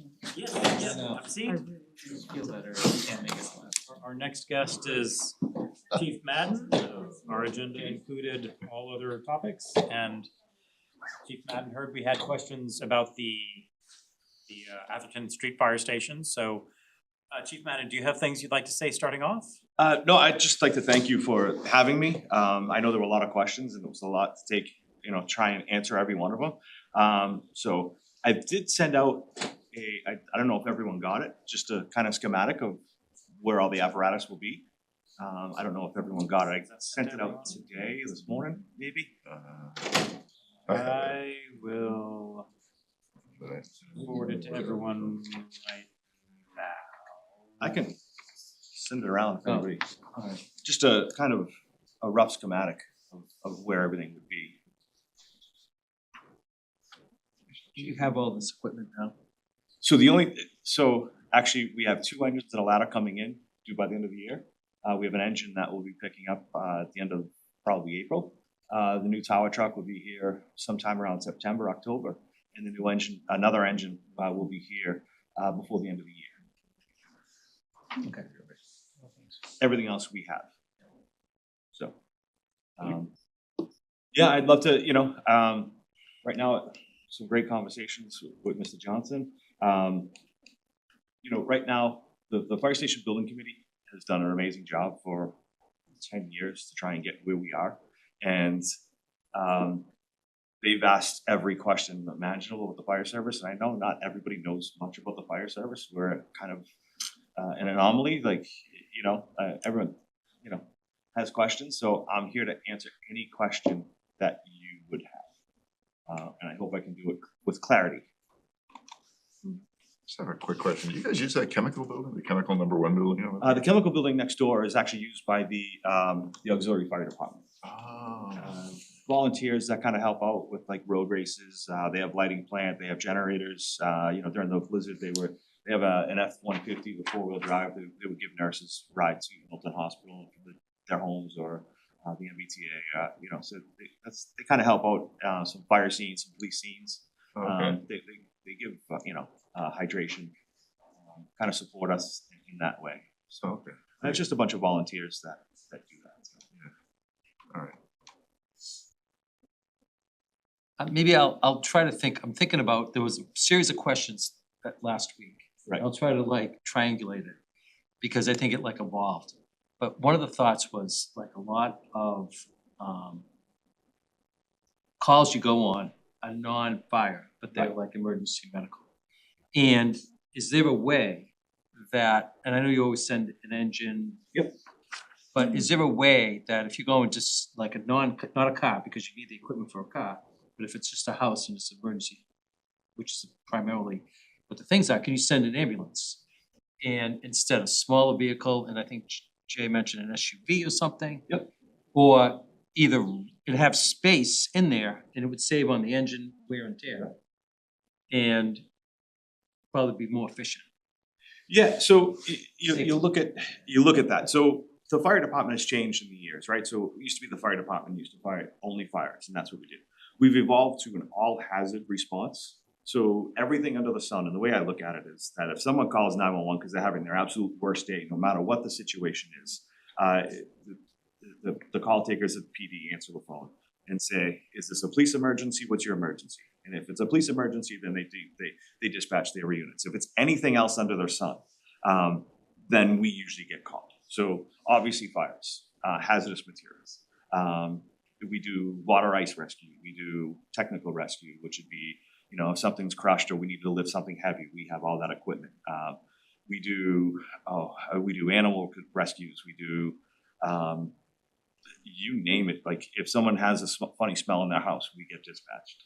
We do carbon monoxide. We do gas leaks, gasoline, natural gas, propane. We do oil. We do, everything that you can imagine, from the medicals, from heart attacks to I'm not feeling well, to falling down the stairs, to car accidents, to actually we do house lockouts. If people lock themselves out of the house, we can actually get into somebody's house.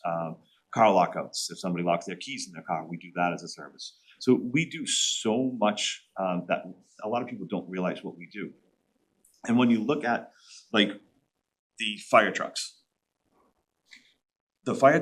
have so much equipment on it, and that if we took something smaller that didn't have all of our equipment, and then we get called out to something that we don't have, that only delays time. So we look at the national standards. The national standards tell us how long we should get there, right? So we should be everywhere under 4 minutes, right? That's the standard that we're looking for. The national standards, so the NFPA, which is based out of Quincy, which has all the standards for everything under the sun that's fire related, from dispatch times to the equipment that we carry. They term, so we have class 1 engines here. So the fire engines that we have is class 1s. It carries more than 500 gallons. Our engines carry 750 gallons. We have about 2,000 feet of hose, which is about 1,000 feet of feeder hose from the hydrant to the pump. And then we have the tack lines, 1,000 feet of attack lines. You look at some of these, we may not be within 50 feet or 100 feet of somebody's home, and we still have to get through the house, and then we have to get upstairs or downstairs, second floor, third floor. We have to have that hose to be able to do that. We have to have so we call IDLH, immediately dangerous to life hazard, right? So we have our SCBAs. Our SCBAs are basically what allows us to go into a fire or hazardous area so we can actually breathe safely. We have all of our turnout gear, all of our equipment, helmets, everything we have is kept on those trucks. We have, the water rescue suits, the ice rescue suits, when we get those calls, we get the ice rescue, we get the drownings, we get all of that. So if we decide not to take the big truck and take a smaller truck, and then all of a sudden that call comes in for something, now it delays us, and it just, we'll never get where we need to go in 4 minutes or 5 minutes or 8 minutes or 10 minutes, because we have to go back the 4 or 5 minutes, get back to the firehouse to take the appropriate piece, then to respond someplace. So that's why we everywhere we go, we take the engine, because it has everything that we need to do our job.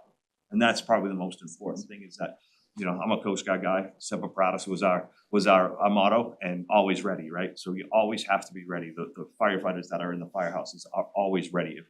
If they go out in a call, they have to be ready to answer that next call. There's a lot of times that we go out and we don't come back for 2-3 hours, just because it's incident to incident to incident to incident. So we always have to have that equipment with us. So, you look at that, and it's not the first time that people have come up with that and said, can we do this, can we do that? But it's basically what we do. It's nothing that I do personally. It's the equipment that we carry and the training that we have that allows us to do our job. So that's the important part, is the equipment. Make sure we have everything there and ready to go. So I hope that answered your question. Yeah, it's amazing the number of calls you guys have. I'm always blown away by it. We did over 4,000 incidents Yeah. last year. Right. But what am I don't know the answer, so, but I understand, so it's really a manpower thing. Because you can't have, you gotta have the people on an engine. You have to have people ready for an engine. And you probably don't have extra people at night. We don't. Right. One of my other questions was, I remember this from last year, but you weren't, last year I know you had some open spaces. Do you still have open spaces? Or So we try and fill it. It's about it's about a 6 month. So I actually just put in 3 applications. We're hiring 3 more. Yeah. I just put them in today for the Mass Fire Academy, and they are eligible for they got the first available class, which is August 3rd. So there's a substantial wait for that. If you had those extra people, would you be able to? have extra people? No, I don't think that we would be able to. You look at staffing. And staffing, the NFPA creates, has all these standards for staffing as well. And you look at, the Fall River Fire, right? And what was the biggest cry there was the staffing. They only have 3 firefighters per piece, and they have 3 per ladder. We have 3 firefighters per engine. We have 1 person on the ladder. So we're substantially understaffed. So, you look at the city of Boston, even the city of Boston has 4 firefighters per engine and 4 firefighters per ladder. And then they have 4 firefighters per heavy rescue, which has all that super technical rescue stuff, equipment. So even those cities and towns like Quincy, Boston, New York City, you would think that they would have all that people, and they don't. They still drive around the engines because it's all their equipment that they need to have with them at all times.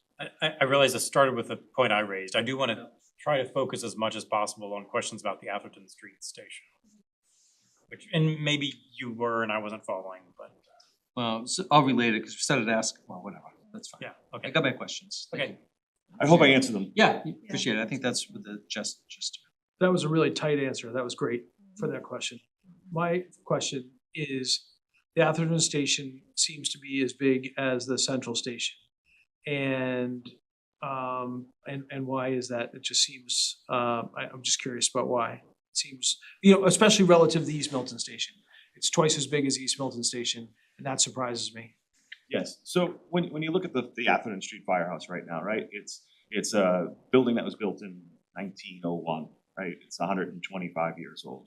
The apparatus bays that are there, 10 feet by 10 feet, and the fire engines, with the roll up door that comes up, it Yeah, lowers. sorry, it's not the size, it's not that the Atherton Station doesn't need to be renovated. I totally get that, but Yes. why have 5 bays Yes. instead of 2? Like, I think East Milton Station's the new one's gonna have 2. Yep. Why have it be twice as big, 2.5 times bigger?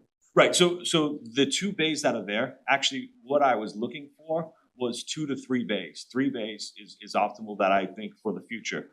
3 modern bays that can actually fit and hold modern fire trucks or fire apparatus. The bays that are there, like I was, the height is 9 feet 8 inches. The height of our engines is 9 feet 5 inches. The width of the door is 10 feet. The width of our engine is 9 feet 6 inches. So we have 3 inches on each side, and we only have 3 inches on top. When Stoughton Fire came to cover during the funeral for firefighter Thomas, they had to take equipment off the top of their truck to fit in. We struggle, if you get, especially during these snowstorms, if you get a little bit of a snow up there, you have to make sure that that's shoveled out, because 2-3 inches of snow that's compacted kind of does that for us, right? And then, so those 2 existing bays, when we rehab the existing building, there's not a lot of structural work is going to be done to that building. It's going to be almost like cosmetic, the interior and the exterior, and make sure everything is upgraded and everything else. But that building will stay we can't touch the structural of it because then that sends the cost through the roof. So it's going to be more cosmetic to upgrade that building. The real cost is the addition around the outside, around the back, and then as you're looking at it to the right side, the one modern apparatus bay that will be added to it. And then the other parts of the firehouse that are actually important, which is the decontamination, the wellness center, those spaces will be added on. So when you look at it, if it's just the building, option one, it would only be one apparatus bay for the future. Even if they just substantially renovated it to make it 2 bays? So I know you guys have looked at it extensively, so I apologize for sort of backseat driving. But it feels like that if you substantially renovated the existing building to get the 2 bays that you need in the right size, that wouldn't cost more than the plan for the 5 bays, the 2 that you have plus the 3 more. And so that's what I'm trying to understand, I guess. I think it is. I think option 4 might be, and I off the top of my head, I'm Yeah, not I sure. haven't seen it all, but the one that's. Substantial rehabilitation of that building to make it structurally sound and deal with it, and to raise those bays to, or lower the floor, is going to be a lot of money, a lot more money than it would be with just then adding something the way that we're looking at it now. Thank you. Completely raising the building an option, starting from scratch? It was. It was. There's a lot of people that, love the exterior and love how it looks and love the history of it, the 1901, you know what I mean? It's been around for a long time, the stone foundation. And a lot of people love the charm and want to keep that. And the fire station building committee did a lot of that conversation back and forth. What should we do? And, should you take the whole building down? Should we leave it? Should we do this? Should we add on? So, and that's where, it's been a long time. It's been several years. And actually, when you look at it, the very first, the fire station space needs committee, which I think was like 2014, 2015, they actually came up with this plan and said, rehab this building and put an outbuilding out back. So it still keeps its charm. You finish rehab this building and it looks great, but then you still have that space for any kind of, changes in the way that the fire service does. I would say that in the 20 years, 25 years that I've been on the fire department, our mission has changed tremendously. Back when I came on, we were doing 2,000, 3,000 runs a year. Now we're over 4,000. So the mission changed, really, really changed for us. So you never know where we're going. And that's, I know, just, I think one of the things that we look at, and I looked at, someone challenged me and said, when you become fire chief, what is your first thing you want to do? And I said, I want to reevaluate everything that we do here in the fire service in the town of Milton. And I believe we've done that, So when you look at those smaller bays, they had the brush truck and the boat and everything else. That was kept up at engine 4 because there was no space here in this building. They couldn't use the fire. There was no space for it. We were hampered by our space that we had. We could not operate the way that the fire department should be operating because of the space that we had. And now we do have some space, and that's why the brush truck, that we go out, the brush truck, we can be down in the Neponset River, we can be down off of Andrews Park. We've had some brush fires back there. We can be up off of Chickatawbit Road, right off of 28. We're always up there. Everyone always assumed that the brush fires would be up off the Blue Hill Ave side, but it's not. It's all over town. And the same with the boat. The boat, everyone said, oh, it should always be up by Houghton's Pond because that's where the drownings are. And that's just not true. We've had plenty of other people or accidents along the Neponset River where we needed the boat. So that equipment should be centrally located here, so it best serves the town. When it's stuck up there just because that's all the space that we had, it really doesn't do anybody justice. Yeah, we have that, but it doesn't mean that it's really doing any good because it's just a giant delay of getting there, getting to where it needs to go. So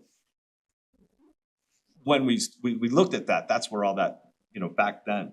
But since we've had this and we've opened this space next door, I think we're operating way more efficiently and in line with today's fire service. The training that we do and the equipment that we're keeping and just the day-to-day operations of the fire department are operating way better because of that. And so I hope I answered your question. I don't know if I did or not, but, you know, looking at that, I don't know where the fire service is going. And I think if we don't have space for modern fire trucks, one of the things that I struggle with is, you know, we don't have, and I've talked about a brush tender, or tender or a tanker, which carries 1,000 gallons or 2,000 gallons, whatever we can get. That has been a challenge for us, you know, for years, is trying to get fast water on the fire. You know, the big fire that we had up off of Big Blue by the state police barracks. When our engine showed up there, our brush truck showed up there. Well, the engine showed up there first because that's closer to Engine 4's territory, Engine 4 Atherton Street. They got around the backside and they had to walk in because you can't take that fire truck off road. So they called for and the brush truck started from here. They got there and it was about a quarter acre to a half an acre. And they ran out of water trying to put that fire out. So they had to go back out and get more water and come back in. And within probably 2 hours, it exploded up to 30 acres. And just, you know, if we had that 1,000-gallon tanker to get off road and actually get into the fire and try and put that down, it would have been a totally different fire. And you know, we have to rely on our mutual aid partners. Like we were calling tankers from, you know, Canton has one, Foxborough has one, Norfolk has one, Dover has one, Raynham has one. So we were really stretched thin. We had people from all over, you know, talking half hour, 45 minutes, hours to get up here, you know, to fight those fires. And we have, it's the Blue Hills, 7,000 acres. There's a lot of homes that are up against those. And we were fortunate that we were able to, the firefighters did a great job. All the work that they just did at that horse barn up on Unquity Road. We were fortunate. The firefighters did an amazing job standing there and taking that wind-blown fire towards them. And they held that line. And so it didn't get at that horse barn or the state police barracks. So it's just a challenge. And that's something that for me, when I look at the needs, you know, something like that, or significant off-road capabilities is something that we need as a department. It just, this isn't going away, right? Climate change is not going away. And it's a very, very challenging thing to do. You know, hot, windy days, it's just gonna be a challenge for us.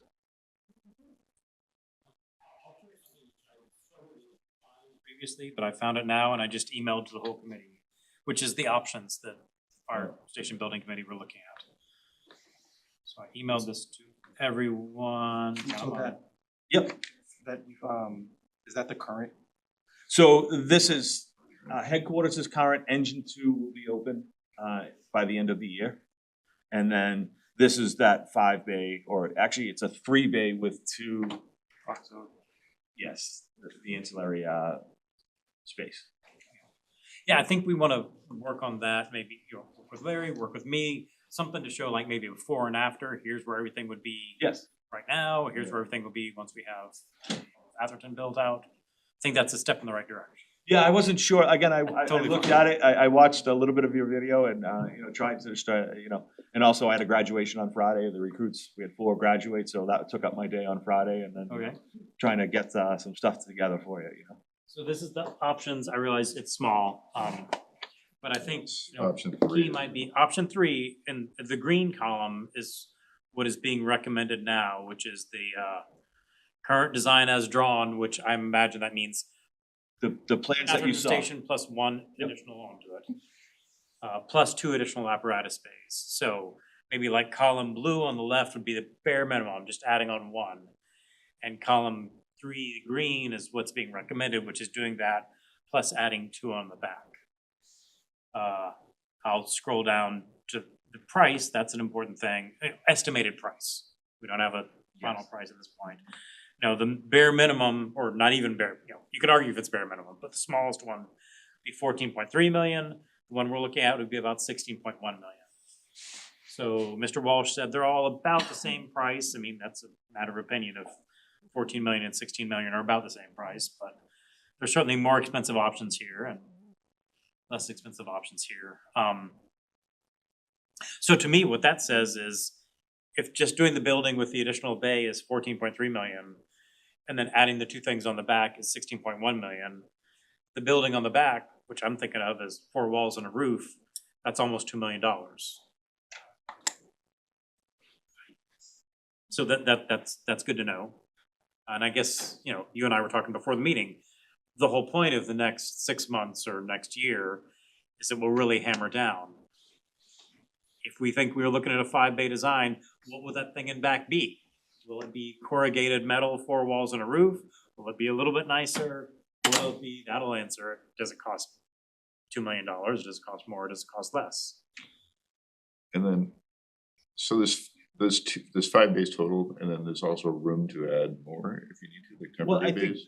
yeah, I think if we do the plan that we came up with, and that last fire station building committee meeting, when we kind of narrowed down this one, we had a lot of people from the town. We had the planning board members, we had the historic commission members, we had a couple of select board members that took part in that meeting, and all gave their 2 cents. And the idea was to come up with this, and you know, I think for me, operationally speaking, what makes most sense operationally for the fire department? That's the way I'm going. What will enhance the fire department operations? If, you know, I think that, you know, option one, from my own personal opinion, it doesn't really, I think that sets us backwards as a department. Yes, it'll give us the new existing bay, the new bay with the 2 existing bays, but there's not much we can do with it, with those bays, you know, with modern fire apparatus. And that's the challenge, because if this building's gonna stand for the next 75 to 100 years, then we've kind of done that. And I think, and I said this at the capital planning meeting, is, you know, I think we're learning from the schools, where the schools kind of built what they needed at that moment, and now we're going through a huge, you know, Cunningham, they're doing extensive renovations there. And then, you know, you're looking at a whole new school, because we never built out for the future. And that's what I'm looking for, is for me to do my job, I have to sit there and say, okay, this is where we are now, this is how we should be operating, and where do we see ourselves? Where do we see the fire service in 5, 10, 15, 50 years? You know, that's what I'm looking for. And that's why I think we have this one shot, because we waited 125 years to build this firehouse. We waited 146 for this firehouse, and, you know, 75 for the East Milton Firehouse. So it's not something that's gonna go away. And you know, like I said, you know, before we moved into the firehouse next year, the fire department operations were really hampered by the space that we had. So that's just, I think it's, I owe it to the town, I owe it to the fire service, and I owe it to the residents that, you know, I don't know where the fire service is going, nobody can say that, but I think if we just did the bare bones, then I don't think we're doing that entire side of the town any kind of service. You know, and you know, you look at the history, right? That building was opened in 1901 for a need. I know Mr. Walsh talked about that. And then, you know, in the 80s, we closed it down, and we saw that need again, right? The 80s and 90s, that they had to open it. Now it's, I know Mr. Johnson has looked at the numbers, but it's significantly busy. There's a large life safety problem up there, right? With Fuller Village and 1200 Brush Hill Road and Curry College and all along Blue Hill Ave and Brush Hill Road. There's substantial life safety up there that I really do think that we need to make sure we take care of that side of town. Chief, could you help me wrap my head around something? Obviously, everybody loves firefighters. Nobody can say anything bad about them. Well, Highly trained resource, right? And in grand scheme of things, an expensive resource. So if I were looking at the fire department as like a business, for example, I would think it'd be crazy to send a highly trained firefighter to open someone's door, right? And so we would look at things, how do you cost optimize it? Do you have lower trained resources that you can apply to certain events and reserve the firefighters for like serious I would like to emergencies? mostly focus on the Atherton. No, but go on. and this goes to Atherton, same about equipment, right? So space is valuable, and so the question is, what really needs to be there versus somewhere else? Like brush truck, can it sit in an auxiliary garage in the Blue Hills or whatever? Is that even possible? And so what I'm trying to figure out is why do you need a brain surgeon to send to like everything? And same for equipment. Why does it all need to be in a tightly confined, expensive locale? I mean, I'll say to you, you know, if you call 911 and you want us to say that we're gonna send less people because we don't think it's that much of an emergency. And, you know, most people, when they call 911, don't actually give all the information that they're there. And one of my favorite stories is we had a reporter from the Milton Times come and sat with us for a couple of days, back when I was a brand new lieutenant. And we did so much training with her and showed her everything we did, and we got 0 runs. So it was just one of those days, right? So then she said she needed to leave for an hour or so, right? And during that hour, we had a medical, and then we went to a house lockout. And so when she came back and she's like, "Oh, I didn't miss anything," and I said, "Well, actually, I'll challenge that." I said, "That house lockout was someone that actually just got home from shopping, and they brought their 6-week-old baby, put the baby on the floor in the kitchen, and the door locked behind her while she was trying to get her groceries in." Oh my God. So that house lockout was the worst moment of her life. Yep. Right? So then when we show up, when you have professionals that can get up, it took us less than a minute to get inside that house. We didn't break anything. We didn't break the front door. I'm not gonna tell you how we get in. But we have our secrets. We have our secrets that we do, and we were able to get into that house in less than 2 minutes it was the greatest day of her life, the greatest moment. It went from absolutely terrifying. So when I sit there and say, one of the things, car lockouts, I see it as practice. Even if there's not an emergency, we don't go there lights and sirens, but it's practice. Our members get to practice their trade. When it does come to a child or a car or an animal locked in a car door in a car on a hot summer day and they're struggling medically, then we're very good at getting that into that thing where we practice what we preach, and we're always training. I sort of wanted to stay focused on the Yep. topic. I think No, and this is so, getting to. so the acrogen and what do we need there, and how do we optimize the use of space, and like. I might phrase your question a different Mhm. way, but I think we're getting the same idea, which is there'll be 5 bays at Atherton, if you count the 2 small ones as bays. One of them will have the truck that goes to emergencies, Yes. and the rest will be, and there's a spare, and the rest will be like storage. Could that storage be somewhere else? Could it be in the DPW yard? Could it be anywhere else? So one of the things that and I would say, like it doesn't really do well, right? So when the firefighters get on duty in the morning, they check out all their equipment to make sure that it's ready to go. Even though the guys the day before checked it out, you check it out because one, it's your life and you need to make sure everything works. So everything under our power, we like to keep it, in-house. So we're always maintaining it. We're always making sure that everything is in operational readiness. We have to make sure that, because if we don't have an equipment or if there's something missing or something like that, when we go out that door, if that first engine doesn't work, then we go out the door and we're missing anything, then that doesn't work. And then, so, if we had to ride to the DPW yard, that would just slow us down. You know what I mean? It still doesn't keep us within that 4-minute response time, 4 to 6 minute response time. So, maybe for the second spare or something like that, but even still, even if it's the brush truck or whatever it is, and we need it in a moment's notice, we can't have to travel someplace to go get it and then come back.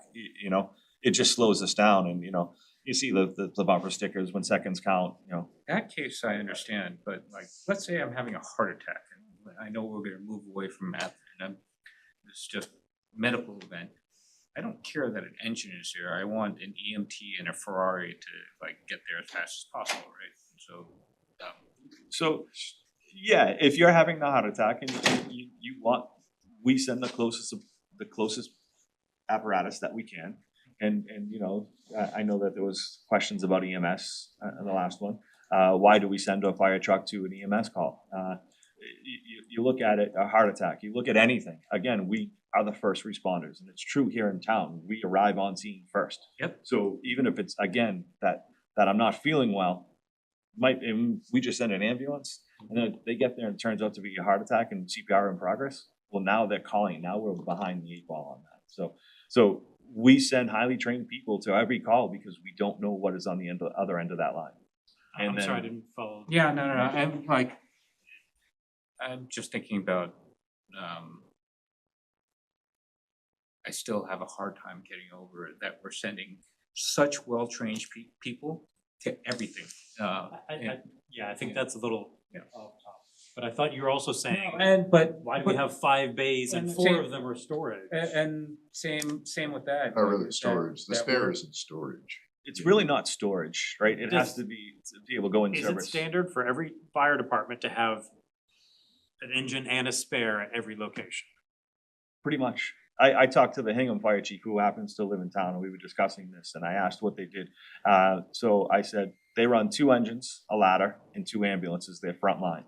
And I said, what do you have? He said, we have 4 engines, 1 ladder, and 5 ambulances. Okay.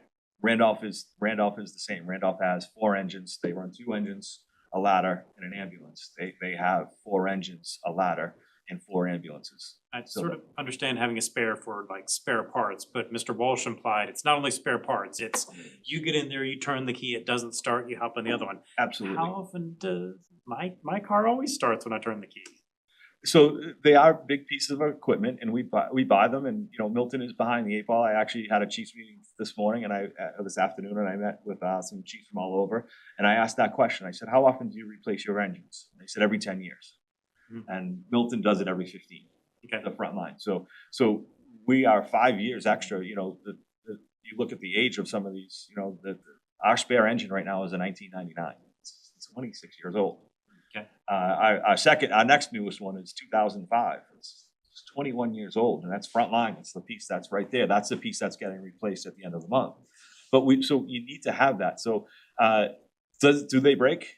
Absolutely. You know, when you look at the roads, you look at, you know, they're big trucks. Trucks do break down, and they're meant to run. You know, that's one of the things. You look at diesels and, you know, diesel engines. They're meant to run a long time.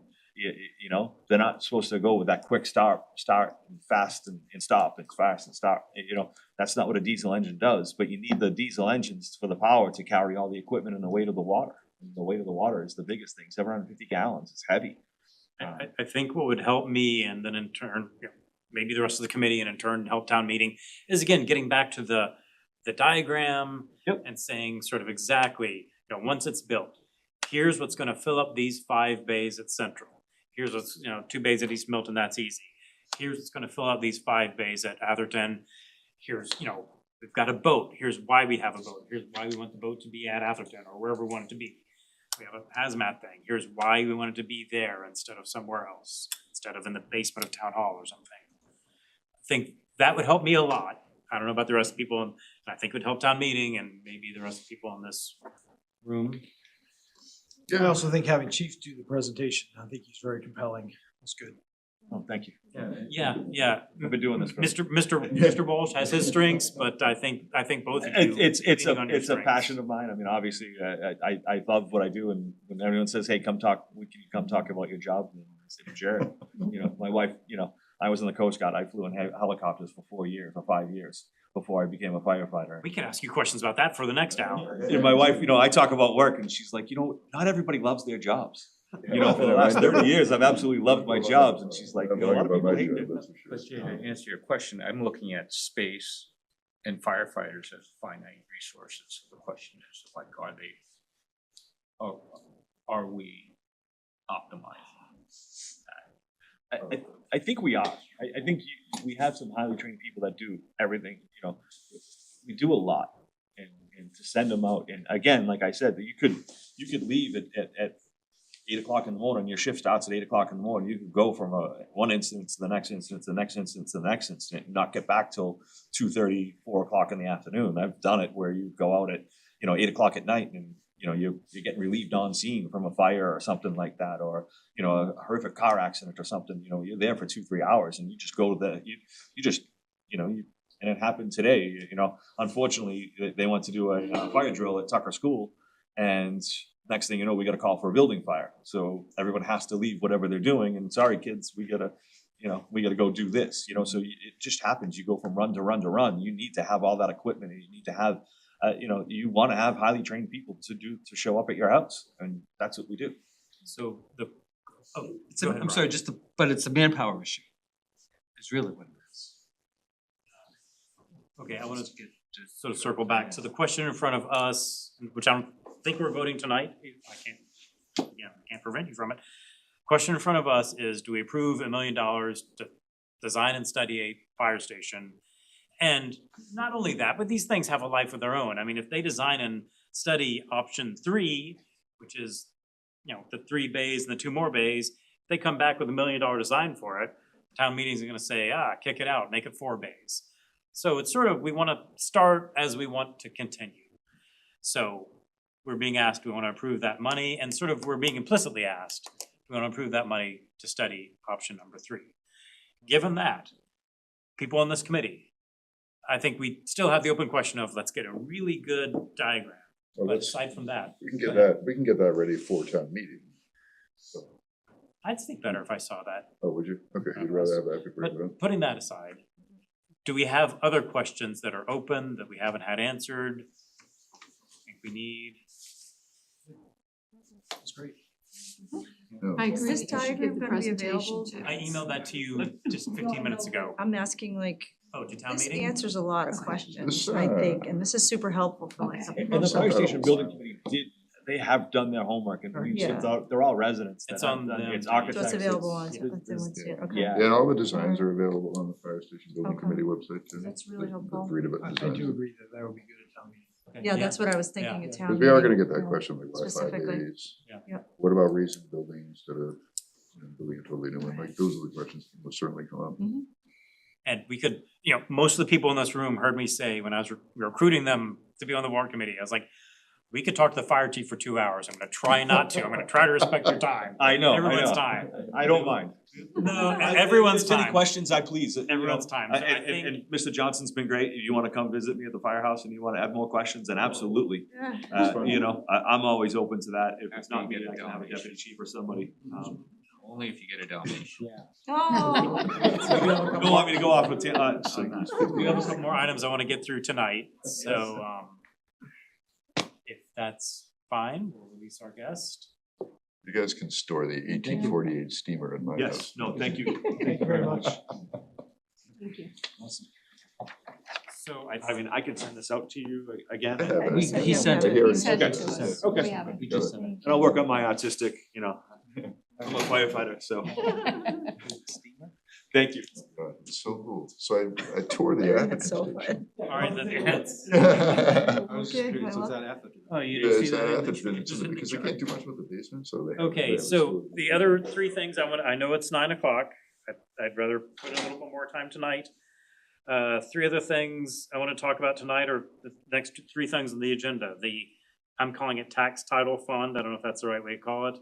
The tax credits and the school budget discussion, partly a discussion and partly an airing of all of our questions, so that the school committee will be ready to answer our questions a week from now. Yes, Elaine? In order to save time for that third thing, because we have no new information to offer, although Julia can contradict that if she wants to, could you all just send me your questions by end of business tomorrow? Because school committee would need it that far in advance in order to be able to answer those questions by the time they come visit us next week.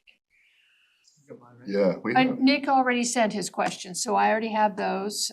Jay sent sent you a couple. questions, so I have those.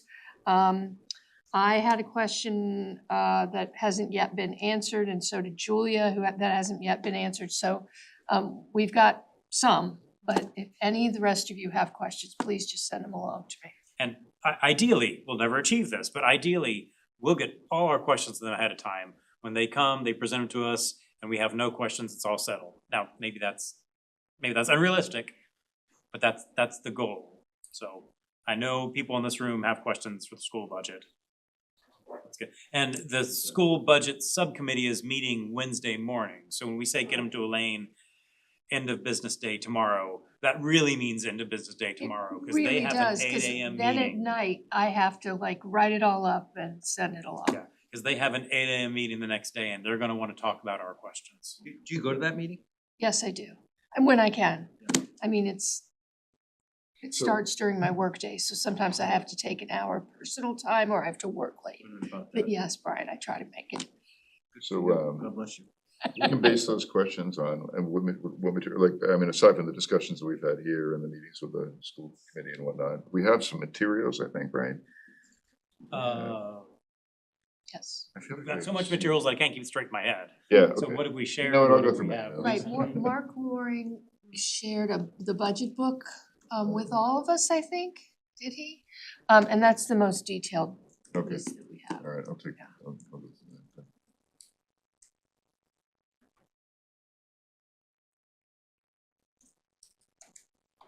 So yeah, that's, you know, I don't mean to beat a dead horse, but let's get our questions to them.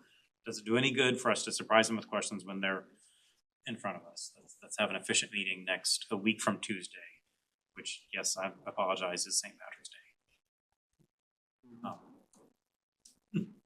I'm not gonna be there. Cause it's St. Patrick's Day. No comment. Yeah, well, I mean, you Okay, know, so is better that, I than think that issue leprechaun. is settled. So now I'll turn to, well, what's first on the agenda? Eeny, meeny, miny, mo. Tax title fund that was James Lee. So, have you guys at least looked at the warrant itself? It's a one sentence warrant. It's pretty straightforward in terms of what it is. It's to establish a fund to collect, to basically take the fees and any kind of charges that they put towards the collection of any foreclosed properties due to failed tax payments. And so the idea is rather than having to, what's the word for it? There was a, trying to remember what the phrase is for it. Whatever. So basically they establish a fund, and then that fund is going to be used to pay for all the bills as it relates to the collecting of the funds, right? So pull up my specific notes. This is nice. Everybody's looking at it.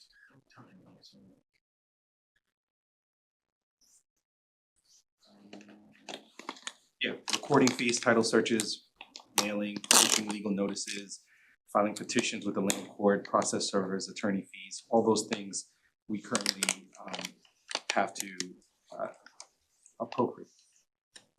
With the fund, we don't have to do that any longer.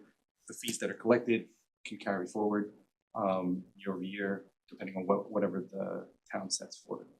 And so all we're doing is we're voting to say, yes, we want this to actually happen, and then the select board will implement this before the new budget cycle starts, and we have this fund in place, so they don't have to come back to us and say, hey, this is the budget as it relates to the treasurer collecting. And where's the initial funding coming from? Just from the Currently comes fees? from our town budget. No, oh, so we would start it with that budget and then it would roll Yeah, so it's Revolve. basically saying the fund will start, and so the fund will start to collect after fees this initial. after this, funding. correct.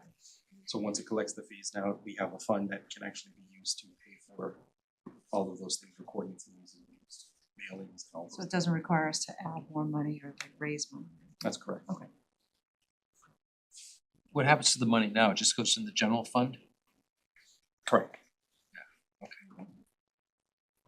So do we have to vote currently to use that one? Yeah, it goes part of the general budget that says that this money will be used by the treasurer in order to pay for all these fees.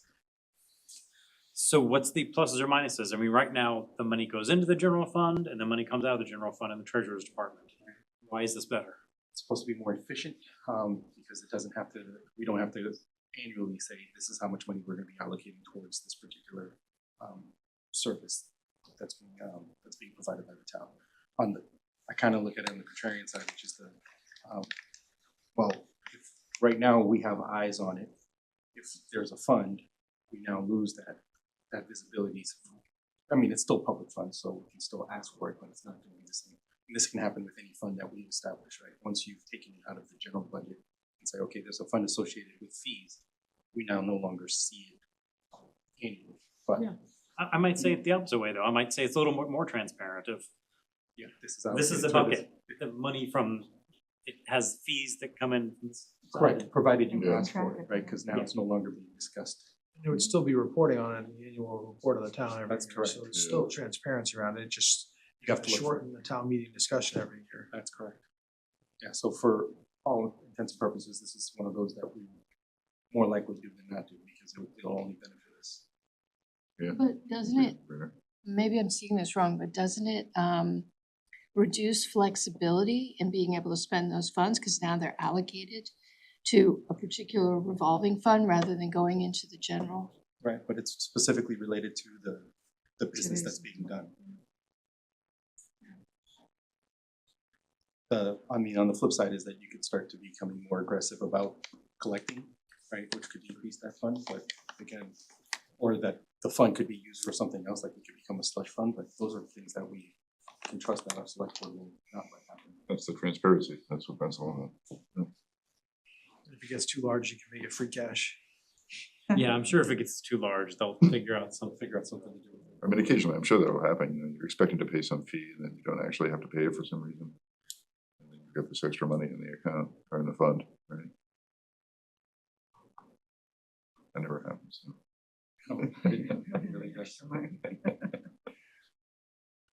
We can probably vote on this one. Yeah, do we have more So- questions about this? I will entertain a motion. Second. I have not heard a motion. To entertaining it. I've not heard a motion. Motion to vote on this tonight. So, that we recommend, Make a motion to No, vote recommend to the town accept. vote to accept the provisions of Massachusetts General Law, Chapter 60, Section 15B. Second. okay, got that, Karen? Got it. Okay, Article 35. and now, Karen, can you do a roll call vote? Elaine, Abstain. Jamesley. Yay. Did Lorraine leave? Yes. Okay, so we'll go to Grace. Yes. Larry, Yes. Andrew, Yes. Julia, Yes. Brian, Yes. Lee Michael. Yes. I believe Ron has left, Ron. Okay, Nick, Yes. Cecile, Yes. and Jay. Abstain. The motion carries. Okay, thank you very much. Cecile, I have your. Let me stop sharing. The presentation? Yes, yes, yes. Did I forward that? I can't remember what I forwarded and what I didn't. Karen helped forward it. Yes, that, I'll take credit for Karen's work. You sent this to me, why am I not seeing it? Oh, because, I think it's from the warrant committee. what would it have been titled? Article 36 presentation. Sunday at 7. Oh, Sunday, thank you very much. I was looking at Saturday, or I was looking at today.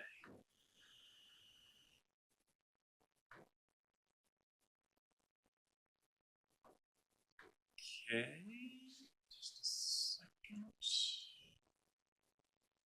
You have it, Jay? I do. Okay, I was gonna say I could share it.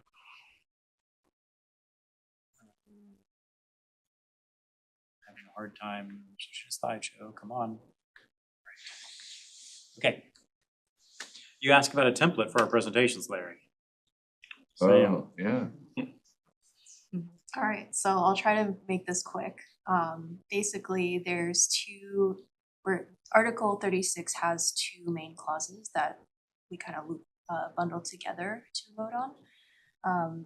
But the gist of it is additional tax exemptions for certain communities. So the first one is targeted around veterans, and then the second one is a more general. So like I think it's like veterans, seniors, surviving spouses, and children. And so I'll go a little more in detail. The article itself is really short, but unfortunately, as I found, it was linking to like a bunch of other clauses in MGL, so it was kind of a wild goose chase. So I attempt to summarize it in this presentation. Next slide. Yeah, I think we can. This one. So the first one is, I don't remember the exact string, but it's 22I of the law that he's pointing to. And this is a pretty recent clause added to MGL. It's also called the HERO Act. And it's basically a consumer price index increase, so a cost of living adjustment for the exemption on certain qualifying veteran exemptions every year. So there's a list of them, and I made a table in the next slide. But since you guys all have the presentation, we don't have to go into the table. But basically, every year, consumer price index has been going up, and so veterans will be potentially will be able to get higher exemptions every year based on that increase. Next slide, please. So this is a really long table. you guys have it, so if you're curious, I kind of tried to summarize the million different clauses that it was pointing to. The town, in short, the town is responsible for paying the full exemption upfront, and the Commonwealth will reimburse the town for a certain amount for every level. And so these clauses are basically different levels of disability connected with a veteran's time and service. And so Milton in particular has a history of paying out two of these, and they're in bold, so it's clause 22 and clause 22E. For both of these, Milton's responsibility is $175 of the total credit, which is either 400 or 1,000, depending on the clause. Does that make sense? $175 per year. Yes. And I have a little more detail on that for Milton later. All right, so Yeah, see, it's just so I'm clear, I'm a little confused. So like 22E, 6,000 of the property's taxable value. So if their taxes are 10,000, they get 6,000. So it's whichever is greater, and I think that's the same language for all of these, is basically you get a 6,000 deduction, like your property value minus 6,000. And that's what they determine the tax on, or they get $1,000 credit. So whichever ends up saving them more. Oh, so it's just 6,000 off the value of the house. Yeah. Which isn't that much. Yeah, so I think it usually ends up being $1,000 credit.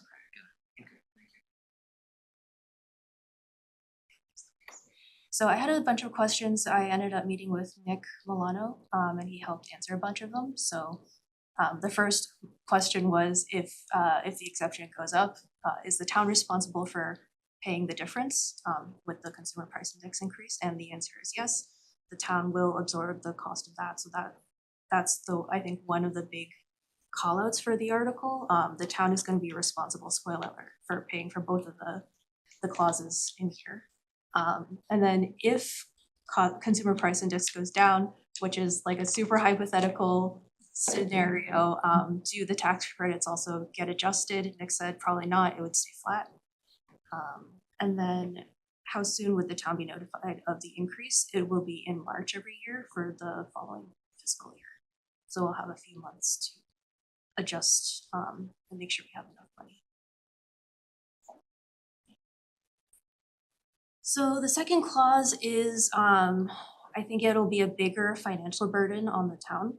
So this is voting, basically you can vote to add additional tax exemptions on a number of qualified populations. So you can set it for up to 1,000%. In the article currently, it is at 100%. So if you got like $100 exemption, if we pass this and adopt it, they would end up getting a $200 exemption. And so again, there's like a billion different clauses that it links to that would apply here. And I made a summary in the next table. And then there was some language here basically to avoid doing like tax fraud, property fraud with people that qualify. I think basically doubling the exemption for a bunch of folks in Milton. Yeah, so another summary of the clauses that it pointed to. 22 is included, so the veteran credits that we talked about for the last clause. And the other notable ones that are bolded that Milton currently has people applying for are the seniors, the legally blind, and there's like a different senior clause for 41. So these are the ones that Milton is currently paying for, and the town responsibility is slightly different for some of these. So it's not just always $175. What does full amount mean? So some of these, and these, I asked Nick about it. He said that Milton doesn't currently have anyone in those categories, but it would be like they would be completely tax exempt. They would own a house in Milton and pay no property taxes? I think it's up to a certain like value. The house can be a certain value and below to be fully exempt. But yeah, I think these are not. How do you double that? We don't. That was another one of my questions. Okay. Yeah, you can't double something that is just like a full amount. Okay. Slide or? So can I just, so if you're a veteran, if you're serving in the war, you don't have to pay any taxes also. That's another one. For 56, active, you mean? active duty in foreign countries. Yeah, Oh, it said 50. up to 100%. I don't know exactly what that means in practice. And I don't think it, like, anyone in Milton currently, when I asked Nick, like, falls under that category, but I can ask him for clarification. Did you ask him before last week? Yeah, right. I have a 20-year-old boy. Yeah, I talked to him. No, that was, Yeah, I know. Are both of these clauses means tested? Can you Does anybody who falls under the category, regardless of their net worth, qualify, or? So what's written in MGL, I think, is based on the value of the property. Irrespective of whether or not somebody I has didn't needs. see anything about. It's interesting. That's strange. That's really interesting. I mean, everybody above 70 years old? I would have to go back and read it. Is, so I mean, Jesus, I don't really pay attention to my taxes, you know, I mean, I just can't make my mortgage payment, and taxes come out of it, I mean, how would this be, how would you did fall into one of these categories, I guess you'd have to, You apply. what, okay. And then- I definitely, I mean, I've had a conversation with Nick and he said, oh, the veterans agent's job is to find people who are qualified for this. We've got a new veterans agent who told Nick, if we do my job well, you'll be paying more of That's right. this and, you know, the currently existing programs. Just throwing that out there. Do we know the overall cost of this for the town? Yeah, I have a slide. That's, okay, all right, what do we have? Oh, hey. Yeah, what it means for Milton. Yeah, so I did a little, like, just basic scenario for a single person. So scenario 22 is the $400 credit. The town responsibility is 175. This is the current town payment. So if we choose to adopt both of these clauses with Article 36, that means that for 22nd I, the town will end up paying, be responsible for 180.60 cents, because we're also paying the difference based on the cost of living increase. Sorry, this is a hypothetical of 1.4% increase in consumer price index, which was based on last year's data. So there's a slight increase of town responsibility per applicant here. The second one, I think, will be the bigger town responsibility because we're basically doubling the exemption and we're doubling it after the cost of living increase if we accept the first one. So the last line is basically what the town would be responsible for this one scenario if we double it. And the money is coming from the overlay fund, which I have some data on that as well later on. But Nick thought that the current amount that is going in and coming out, like, we should be able to accommodate for adopting both of these as well. So without this, we pay 175. With this, we pay 586. Yeah. So it's triple-ish, give or take? Yeah, somewhere on the order of triple, a little bit higher. That's per applicant, 586 per applicant, so that's. How many people in town fit this cat, do we know? Yeah, I have a. Oh, slide. okay, great. Can I peek? What do we have? Yeah. Oh, okay. Yeah, so Nick was kind enough to share the data from the last 5 fiscal years on exemptions. So the raw table that he shared is on the bottom. There's not a lot of exemptions, and so the bar chart is kind of a lot of data, but I thought it was easier for me to visualize at least than the raw table. The bars is the total amount that the town has paid in exemptions. And then the lines are the counts, so the number of applications for exemptions. So it's 83,000 we paid last year, That's not so bad. 2025? A reduction in town revenue. Of $3,000. So this money is coming from the overlay fund. I'm not super familiar with that, but from what I understand, it's allocated from the taxes that we get every year. The Board of Assessors allocates money to the overlay fund.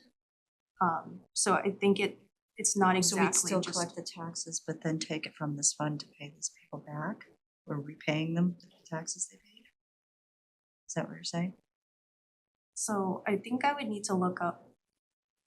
I can get the answer there. 'Cause that's what Nick's getting at, is like, is it decreasing in the revenue, or is it just coming from another fund after we get the money? Yeah, okay, so does the overlay fund count towards town revenue today? Because that's where. I hadn't thought about those terms, yeah, so it's either a reduction in town revenue or it's redistributing taxes to other people. Exactly. Yeah. Either way, it's Oh, $100,000, I see what you're saying. right? It's $100,000 for a good cause. Feels like it's something to support. You're saying it might be, we collect the same amount of taxes as a town, but everybody else's tax goes up by a little bit because theirs goes down. It's like the Or- financial aid chant for colleges.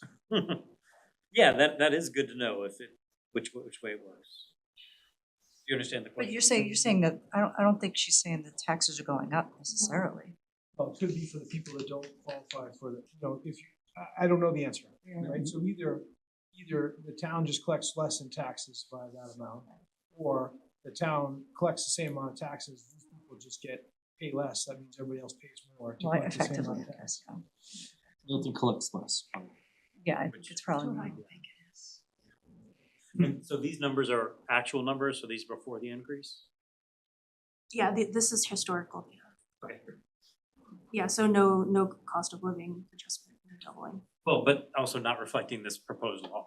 Correct. Oh, yeah, sorry, Yeah. you said what? Yeah. Yes, yes. Yeah. There's an estimate, it's $83,000, is that correct? So we're saying. That's exact, actual. No, that was the actual. Ex-actual from last year. Fiscal year 25. Okay, so What was the projection on 25B if these new, if Yeah, these so new I- proposals were in place? How I much thought would about we doing have that paid? calculation and I was like, it's a Saturday. Yeah. I didn't do it, but Yeah. I can check with Nick if he's already done that I calculation. certainly think before town meeting, Yeah, we should should do have that. something Now, like whether that. we should do that before we vote, maybe a different question. James, that you were raising your hand? No, just looking. Brian, can we go back 2 slides? What it means for Milton. Well, one This more. slide? That one. So this is all the things that it covers. So I'm not sure, like, plus 17 is for seniors 70 plus.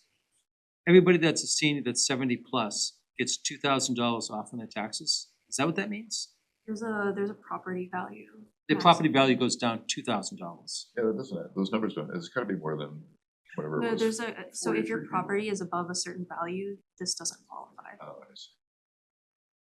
And so I guess, so if the house is worth, say it's $70,000, which probably doesn't exist, but it would be $68,000. Is that what you're saying?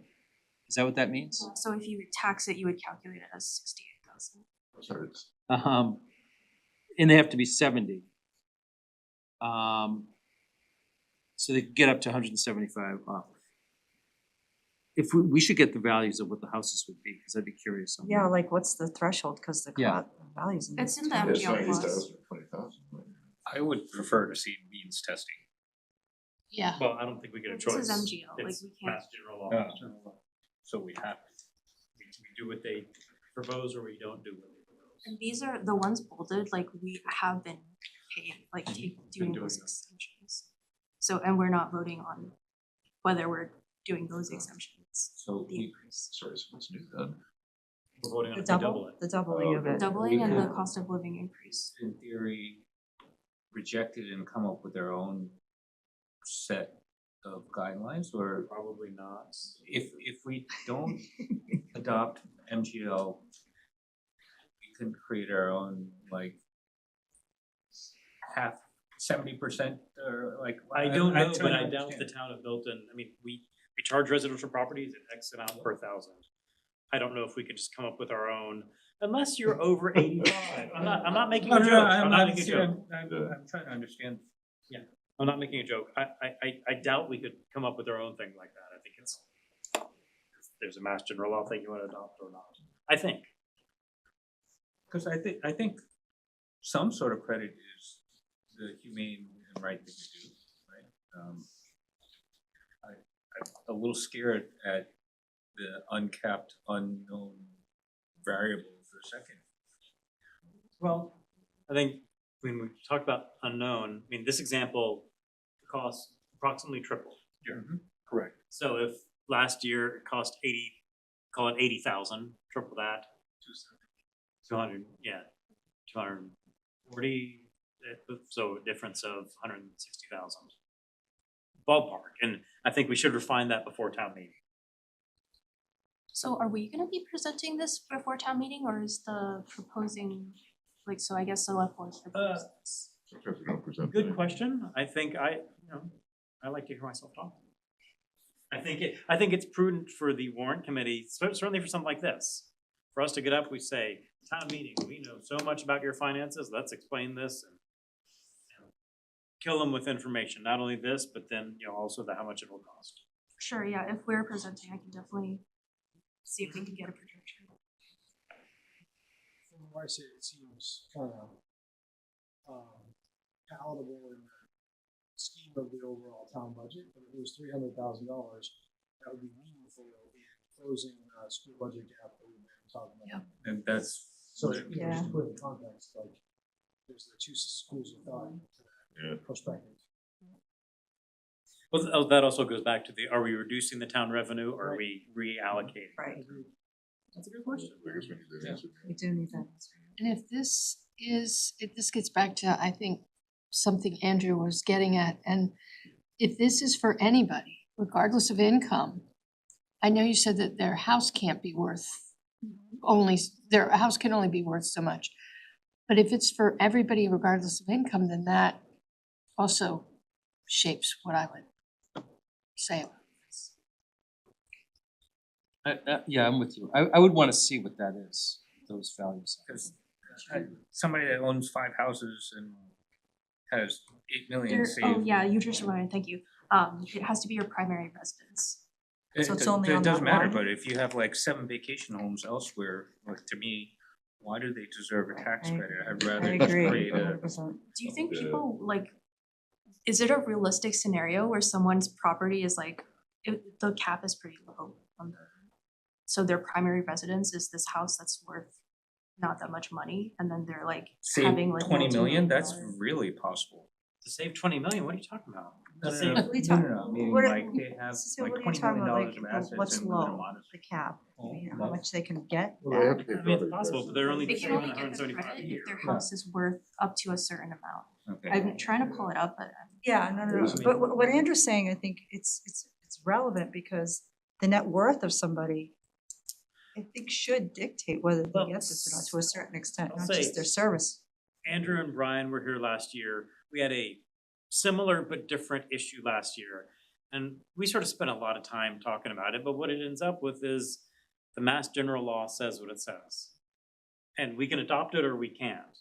But the people on Beacon Hill and their wisdom have written the rule this way. Right, but aren't we talking about doubling what the We master, are. so that's We what my are. concern is doubling that, what's in place is what's in place. That was important though, knowing what that was last year, because it was really low. And you realize very few people could get it, and the people that could get it should get it. So we knew what that was. So that's how we But then there made was that also decision last speculation year. about people owning Cape houses and gold bars and we went. Yeah, but that was relevant though. We talked about Why are that. we proposing to double it as a Right, town? yeah. so Nick said it was just an opportunity to give more tax breaks to, like, frankly, like people who might need them. Yeah, but I would rather say, let's allocate 250 grand and create a pool that people could They can apply apply to for, rather I than agree. Yeah. blanket. Yeah. And I'm not saying that's the right answer. It's just that No, it's fair. unknown numbers scare me I agree. because Yeah, Yeah, I agree. that's a 100%. permanent risk that we're taking. The ones on the second page. No, sorry, the bottom of this page, those numbers are gonna be very limited and for narrow periods of time, at least for the third of the 3 years, right? It's the one at the top that is the most open-ended, surviving 70 plus, seniors are 70 plus, which is, part of the demographic, I think, in this town that's growing, right? And then their surviving spouses or minor children of a deceased parent. Minor children of any deceased parent. So like, if you're 3 years old and your parents are 35 and the minor child stays in the house, or I don't know how that works. No, it's, you have minor children and one of the parents is dead. And their property value is of a certain amount. Yeah, but that's their surviving spouse. It's like you're double counting. Double counting what? It's a surviving spouse on the first row, right? And the 70 minor plus surviving spouses or minor children of deceased parent. So wouldn't the minor children of a deceased parent, if it's one parent, that would be a surviving Oh, I see what you're spouse? saying. Well, if the minor children, it's whoever is Who's the the property survivor, owner. yeah. But you could also have situations where there is a spouse, surviving spouse with no minor children. Yeah, okay, I get that, sure. Yeah, and then the minor children aren't generally gonna be the property owners if Well, they yeah. happen to be. I don't know how to, if that's even possible. But Then senior they 70 just have plus a is property. open ended. Yeah, that's true. Yeah, I wanna see the values. This is clear. But yeah, I mean, Oh, no, you could. we had so we have the total numbers. Yeah. Yeah, So it's it's probably- possible. I guess we just need to know the property owners. Yeah, and when I look at the second section of what's proposed to us, it's all lumped together. So it's not like we're asking town meeting to say adopt this and this and this and this and this. We're asking town meeting to adopt one thing that covers all of these. So And we saying- can't cherry pick off this list, is that correct? That's correct. Okay. I'd ask Cecile, the expert, but. And then, what about, I mean, property values keep going up and up and up in this town? I mean, eventually, is there just not gonna be anybody that's, We can afford to live there. Yeah. or that's gonna be? That too. That too, I mean, it exactly. seems like the numbers are gonna drop. Yeah, I mean, if you look at this graph, like the number of exemptions have not been going up over Yeah. the years. That's probably why. No, I know, but to Nick's point, when we have excess money, like we've got school budget issues, like, not that this isn't important, but shouldn't we be thinking about how do we close the gap in the budget I and trying to think, add more yeah, I tax think a big exemptions? question I want to get answered is, can we allocate money from the overlay budget to schools? Because if we cannot, then that's not really. I think, here's one thing I'm seeing. The one we're concerned about is number 17. Go down here. How many people take number 17? 2, 3, What's that? 4, 8, 10. It's going back in Oh, time. it's going down, yeah. It's going up. No, it It's goes going from up. 10, no, no. Oh, yeah. Well, it's 17 2 is in the going most up. recent year. No, that's Oh, no, it's 21. going down. Oh, yeah, yeah, okay. I don't know how many 70-year-olds we have in town, but I think it's more than 2. Yeah. So. Yeah. This isn't all the 70-year-olds, if that makes people feel better. And it was only for a No, total of it means that 560. There's an open There's more risk that opportunity, yeah, people become aware of it and every 70-year-old now applies for it. if they're And still, qualified. so, but only if you're, I mean, All the 70-year-olds The other who numbers can are- apply yeah, to yeah. class 17, so. So, sorry, what are the other criteria if you're over 70 that make you eligible? I You have would to have to go back to serve, read you have to be a service. No, that's only 22. Only It's probably 22. the- 22, and Oh, that this one is doesn't have all- age. Yeah, your property value can't be too high, but I don't know what the limit is. I'd be There is curious a to know limit. what that Yeah. is. Because that would, because that would take this open-ended thing and make it closed-ended, and it's a lot easier to support it there. Though I think we still have to wrestle with, if you tripled it to 300, that's still meaningful in the school budget, even though maybe it's less meaningful overall to the overall town budget. At least then you don't have an open-ended issue. Yeah, if anyone has internet access. I don't. I'm trying to pull, I've been trying to pull section 22I, which should just answer questions, but it's not loading for me. yeah, I've got it. It's spotty. Yeah.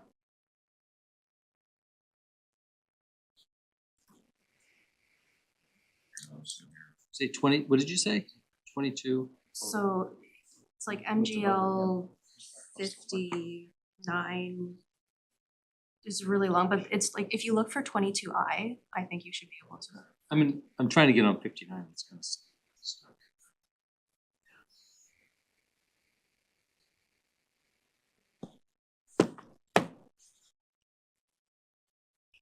Anyone at home have better internet than we do?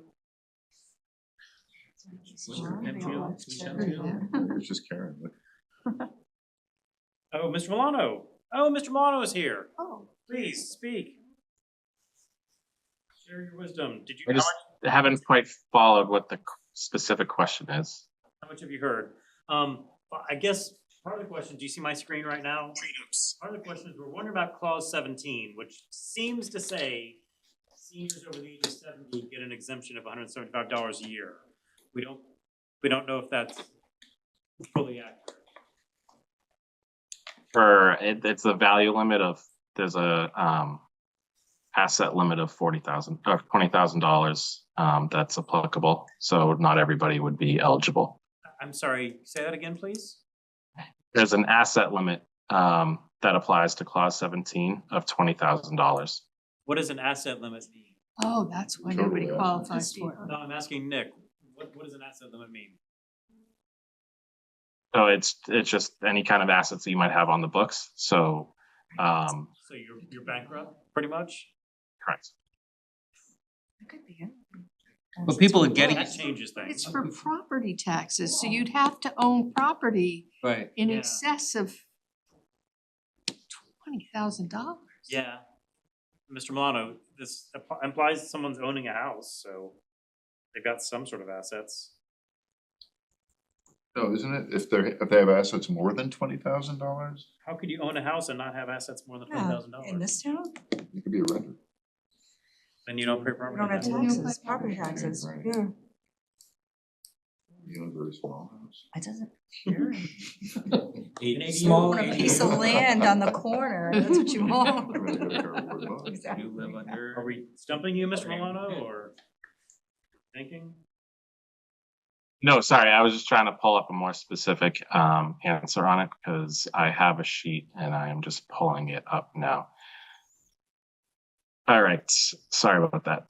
Clause 17, seniors, surviving spouses and minors. It's a small exemption in terms of dollar value. Senior must be age 70. Minor child is somebody with a deceased parent. Total net worth may not exceed a DOR value of $77,000. That excludes the assessed value of the domicile.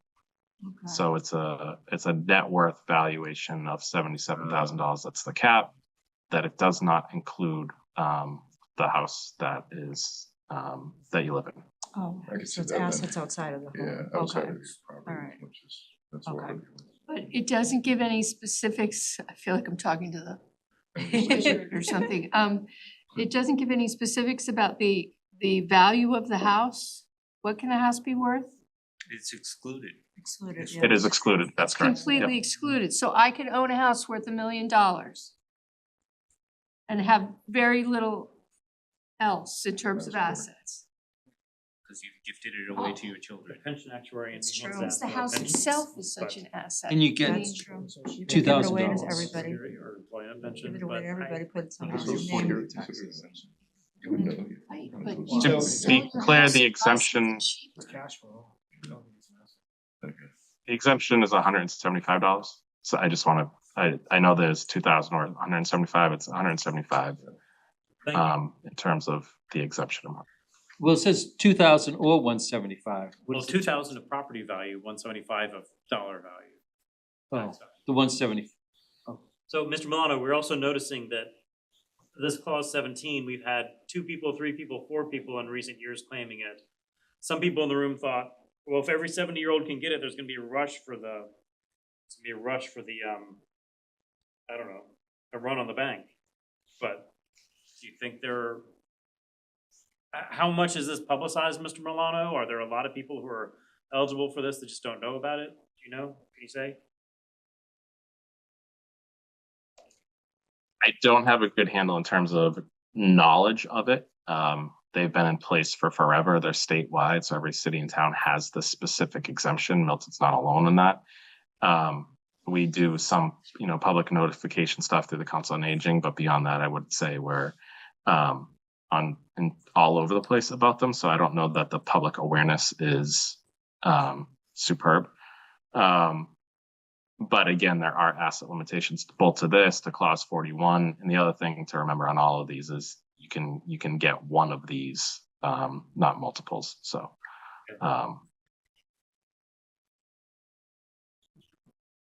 Does that answer, we had a lot of questions about clause 17 especially, does that answer the questions?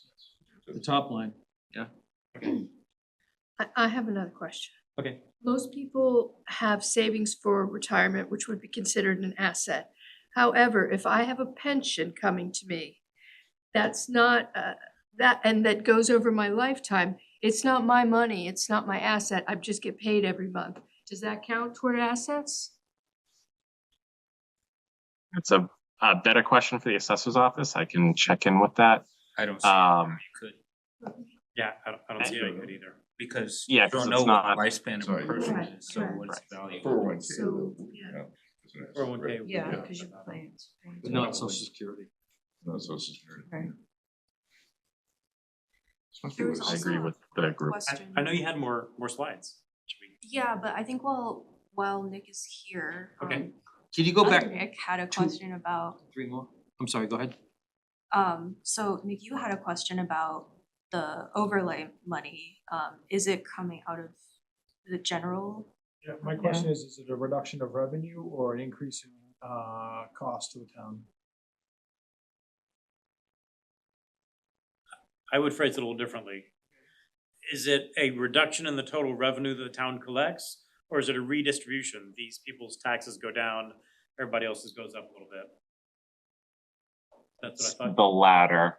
Okay, The overlay is not technically appropriated by the town meeting.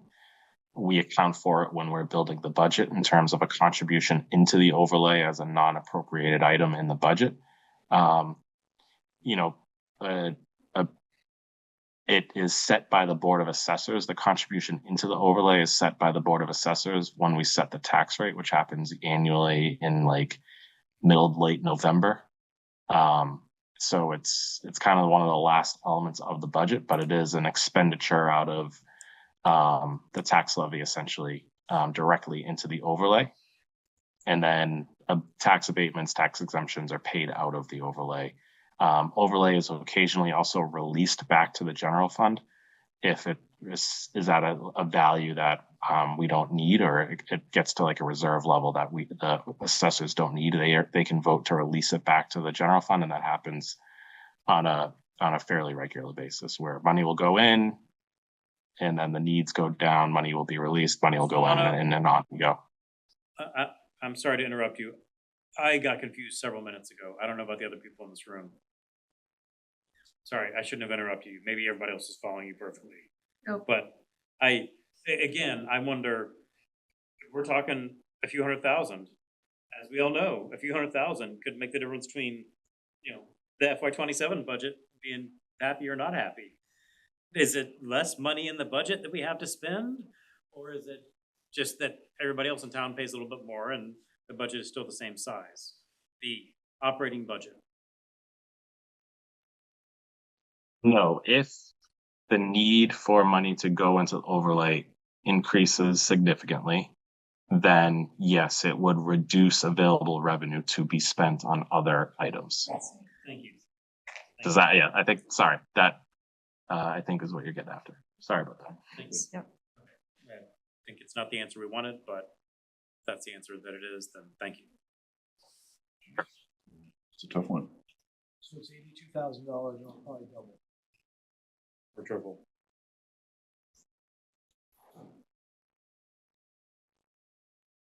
I'd like to vote. Should we go through the rest of Cecile's? They're pretty Slides. quick. Alright.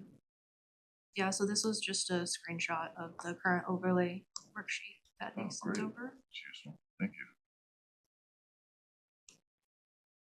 So on the right, the like little table on the right is the abatements and exemptions. So it's a little bit higher than the graph you saw because it's also counting abatements.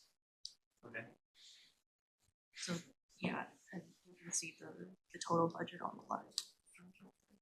Okay. I'll admit I don't fully understand. I'm sorry, yeah. So what is it? So we're collecting $2.4 million and we're only paying out, it's like about $100,000 or $200,000 each year? Am I reading that right? Or am I reading that totally wrong?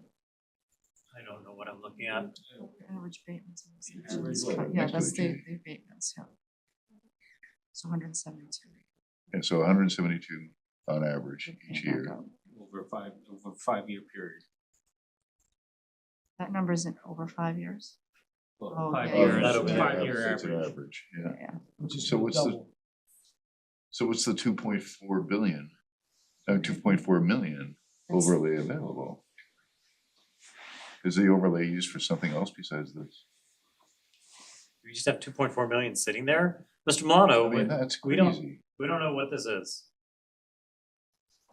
Yes, so as you, so you gotta take the top and the bottom. So the top is telling you what's available today. The 172 is the 5-year average that they say you're likely to need based on what you've actually contributed out. So in excess of that is the $2.3 million. So it's the 2.476 minus the 172 gets you to 2.3. And then if you look at potential future liabilities, this is the amount that the Department of Revenue suggests that the overlay be at least in excess of this total. So tax receivables at the end of fiscal 25 are 1.3 million. Personal property tax receivables are the 148. And then the pending ATB cases is a liability that sits out there. We have a appeal from Winter Valley and Equity House about their nonprofit status that is working its way through the ATB process. It's valued at $292,000, so we're required to keep that. So the $1.78 million is potentially the maximum exposure the overlay has. So the Department of Revenue strongly recommends the overlay balance be in excess of that. And the number that kind of bounces around the most that throws this off on a year-to-year basis is that receivables figure.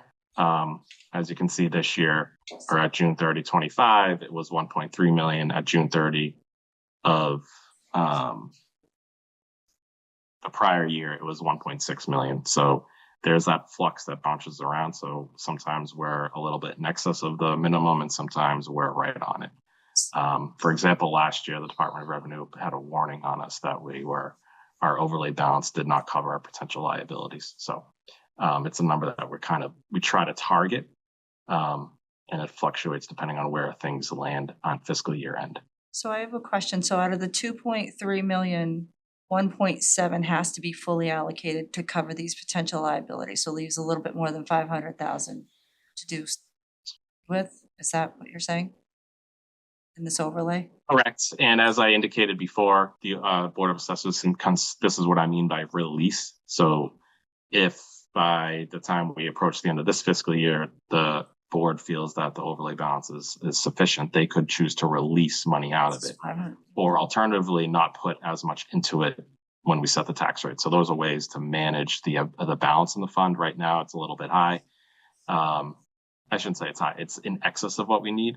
At June 30th of the prior year, we were below what we needed. Do we have to hold for receivables because we might not collect those? Yes, that's the concept. Okay. But, Okay. So it's so already that, paid. it's all good, but if I understand this, the average over the last 5 years that should show up in the warrant as an item, budget item, is $172,000. And that's, under this proposal, gonna double. Which would take up more of that excess. Right. Yep. But So the we end up like excess is 250. 500, so we're Yep. still good. No, but Yeah. not even counting the excess, right? Because that 172 is No, but in that'll the go, warrant every that'll, year? if you double that, it'll take out of the 2.3. And then there'll be less excess. Unless you increase the amount that's allocated in the warrant to double that. To 350. If you increase it, yeah. But I think it's gonna more than double. Yeah, triple. Yeah. That was, the proposal was double. The proposal was a triple? No, so Town's responsible for all of the increase. Okay. And I would like to just point out the what you're seeing here, the 5-year average is abatements plus exemptions. So as you can see, fiscal 21 and 22, it probably more abatements than typical in the wake of the COVID effect on real estate tax, property values and commercial values in that time. But as you can see, that kind of has dissipated a bit. So Cecile showed the exemption amount, which is the amount that would be potentially doubled or increased, not necessarily the numbers you're seeing here in the summary level, because again, that rolls in those abatements. So that's the $82,000 that you had before. Right? So it's 82 could triple to 240. Right. As a line item in the budget, a charge that we have to make in the warrant every year. Is that right? Is that what I'm Right. hearing? Yes. Yes.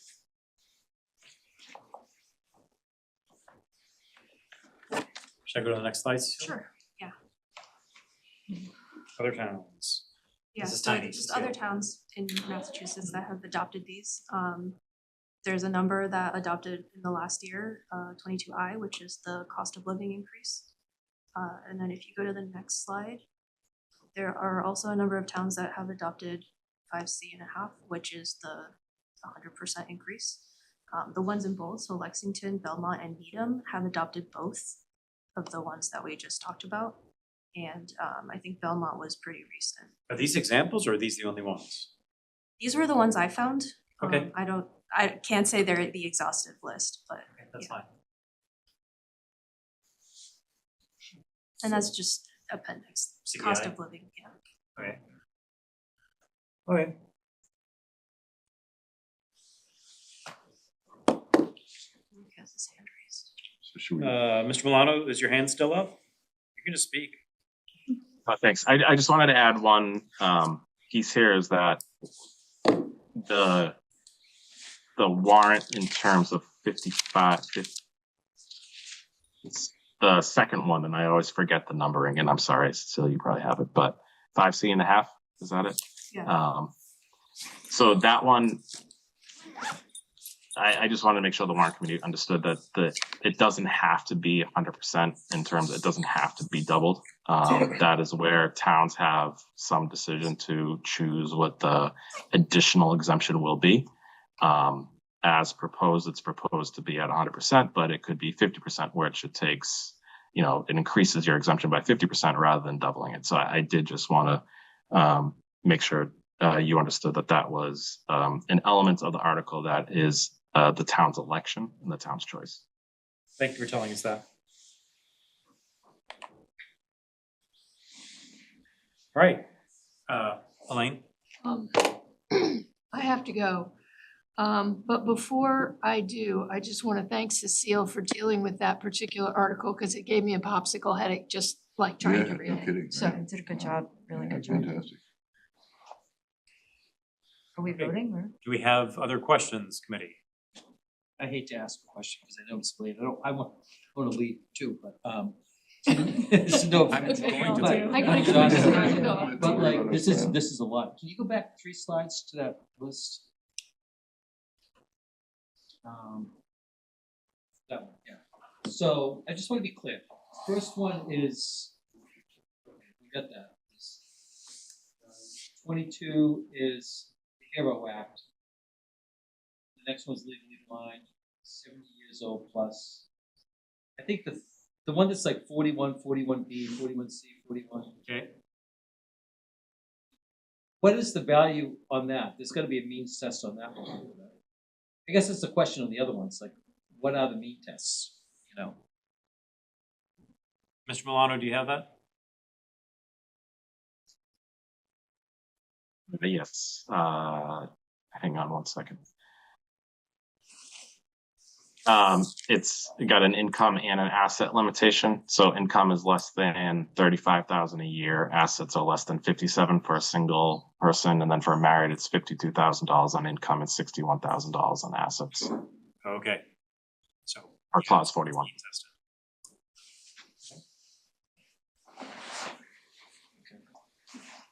All right. Committee, do we have other questions? Do we feel prepared to have a motion tonight? One answer might be, it's 10 o'clock, we don't want to vote right now, and Yeah. let's vote it. Do we even have a quorum anymore?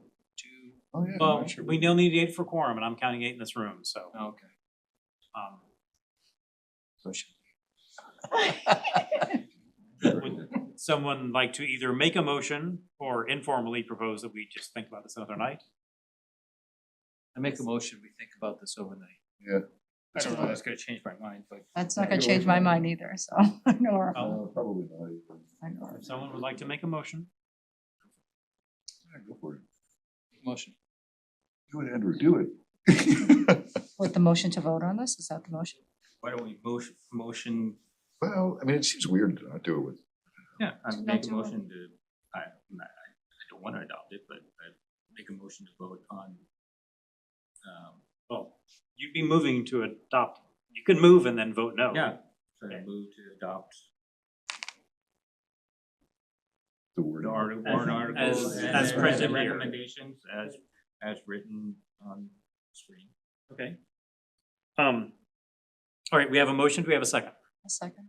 Okay, I will open it up to discussion. I'm a little surprised to hear informally that someone's not supporting it. Would someone like to say why they do or don't support it? I'm gonna vote in favor of it. I think that the people that are gonna benefit from this, have earned it and are the, I think typically longstanding residents of the town under the different categories that are listed there. And it seems like a small gesture on the behalf of the town to support those people that seem like they would need the extra support. And I think the trade-off against, say, the benefit of that extra revenue for the schools, it's a trade-off that seems worthwhile to me. So I'm gonna vote in favor of that. Thank you. So I will say that I think it's a good idea. I think the doubling of it is a problem for me because I do think we should look at putting money towards schools and areas of the budget that are in deficit to try and make it more equitable. For me, it's not our only option. We can draft draft a warrant article that achieves the same purpose without the same type of impact or sort of unknown cap. Why can't we create a fund to fund tax payments for people that qualify under similar? Yeah, Mr. Milano, are you still with us? I am here. Yeah, the question did come up earlier. Rather than adopting the Mass General Law that says do these things, can we come up with our own way to reduce taxes of certain people that we find as Or a being fixed deserving? pool and follow these guidelines. Mr. Milano? Yes, but it wouldn't be a local action, I don't believe. I think it would have to be a home rule petition that is approved by the town meeting and then submitted to the legislature for adoption. So I don't know that we can locally affect. My recollection is you can't locally change or institute exemptions at the local level only. You need the legislature's approval and permission to do so. Really? I mean, we could create a relief fund, right? You gotta figure out how Correct. to administer it. I mean, it's still money that wouldn't be still going into money, taxes. I don't yeah. really understand how that would help. So I guess I'll chime in, one, to address both comments. One, to address Andrew's comment. I mean, I don't know if within this town, we have the expertise and the inclination to draft our own bylaw rather than rely on the wisdom of the people of Beacon Hill who've come up with these rules. That's my thought. And to address what Nick said, I agree that these people deserve, I think is the word you said, deserve these credits. I look at, it's unclear if we're a high tax town or a medium tax town, but we do keep having to have overrides to go back to the residents to fund the town benefits. And maybe the people on this list, maybe the 70-year-olds who don't have any assets, maybe they're not enjoying the library like we do. They're certainly probably not enjoying the public schools. They're still paying taxes. And anything we can do to offset the overrides, which have come in the past and will certainly come in the future, offset the impact for the overrides, even though I'm sure this will all be forgotten when the override comes back up. I think it's morally the correct thing to do, even if we won't get the political credit for it. I think it's the correct thing to do. So we have a motion, we have a second, we're having discussion. Is there more discussion before we vote? I'm sorry, I just have one more question. So, I mean, we're really voting on doubling it, right? The exception is still gonna exist Right. for these people. But now we're talking about doubling it. Are we also voting on pegging it to the CPI? We're voting on the whole package. Okay, and it's not currently pegged to CPI? Right, okay. All right, well, that's important. Brian, did you have I think it's a, low means. And I think it's hard to say no to this, because I think those people, it's tough. That being said, I do think there are issues with the town's budget. I don't know that they go together, how we budget and managing the funds and everything else, that's a whole separate matter. But I think that's an issue too, but that's a separate issue. But I think these are people in this town. There's not a lot of them, but I think they probably need it. No, it's hard to say hard. no. Can you scroll down? Yeah. Was there a second part? Okay, we can do a short version and a long version. What I hate is that we have to make this choice, and that it's so many more people are gonna be affected by cutting school budget as opposed to benefiting this, and that's what I don't like about this situation. I guess one thing my brain is going back to several months ago when I think we had a presentation on the Council on Aging, and I said I wanted to rain money down on the Council of Aging because the people like myself who have kids in the public schools get a lot of benefit from the taxes. And the seniors are paying as much or more taxes than I am, and they're not getting as much benefit from the town. So I would love it if we had a gold-plated Council on Aging, so we would all share from what we pay in. And this is not exactly the same thing. This isn't giving money to Council on Aging, but it's effectively giving money to seniors and disabled people and veterans. Right, but we did just set up a fund for tax relief for seniors at the last warrant. We did, and that's an optional fund. I don't know how that's gone. Yeah. To help with that. That's why I struggle with it, but it's the flip side of that is that that's a choice you make when you're in a good school district, right? And you know that you're paying high taxes. Well, I mean, we're focusing on the 70+ senior citizens. There's a lot of other people that are eligible under these provisions. You know, if you're a family member of a firefighter or policeman that died in service, you know, I think there's a lot of broad-based support that goes with this beyond, and we're focused on one aspect of it. I understand. Okay, we've had a motion, we've had a second, we've had discussion. So if there's not more discussion, Karen, can you do a roll call vote? Can I just confirm that, was the motion to recommend that the town vote to approve Yeah. as presented? Correct. Okay, all right, the wording got it away from me there, sorry. Okay, I believe Elaine has left, so James Lee, Yes. Grace, No, Larry,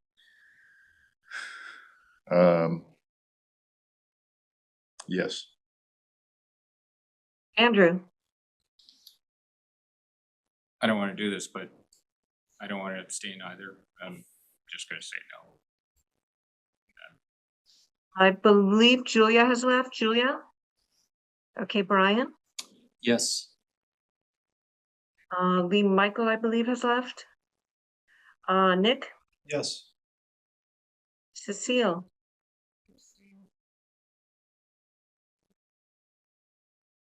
Cecile? Cecile abstained. Oh, okay, I couldn't hear, sorry. And Jay? I will abstain. Okay, the motion, you have 4 yes, 2 no, 2 abstentions. The motion carries. Thank you. Yeah. Thank all of you. This was a tough discussion, and I yeah, appreciate all the thought that went into it. Jesus, Very that was much. that was a hard decision. No, I'm glad it passed. It was a very thoughtful discussion, and I appreciate it. That's what did it for me. I'm like, okay, well, it's paying it to CPI. Again, please send your questions for the school committee to Elaine et al. By tomorrow end of day. And we will have a Zoom only meeting on Wednesday.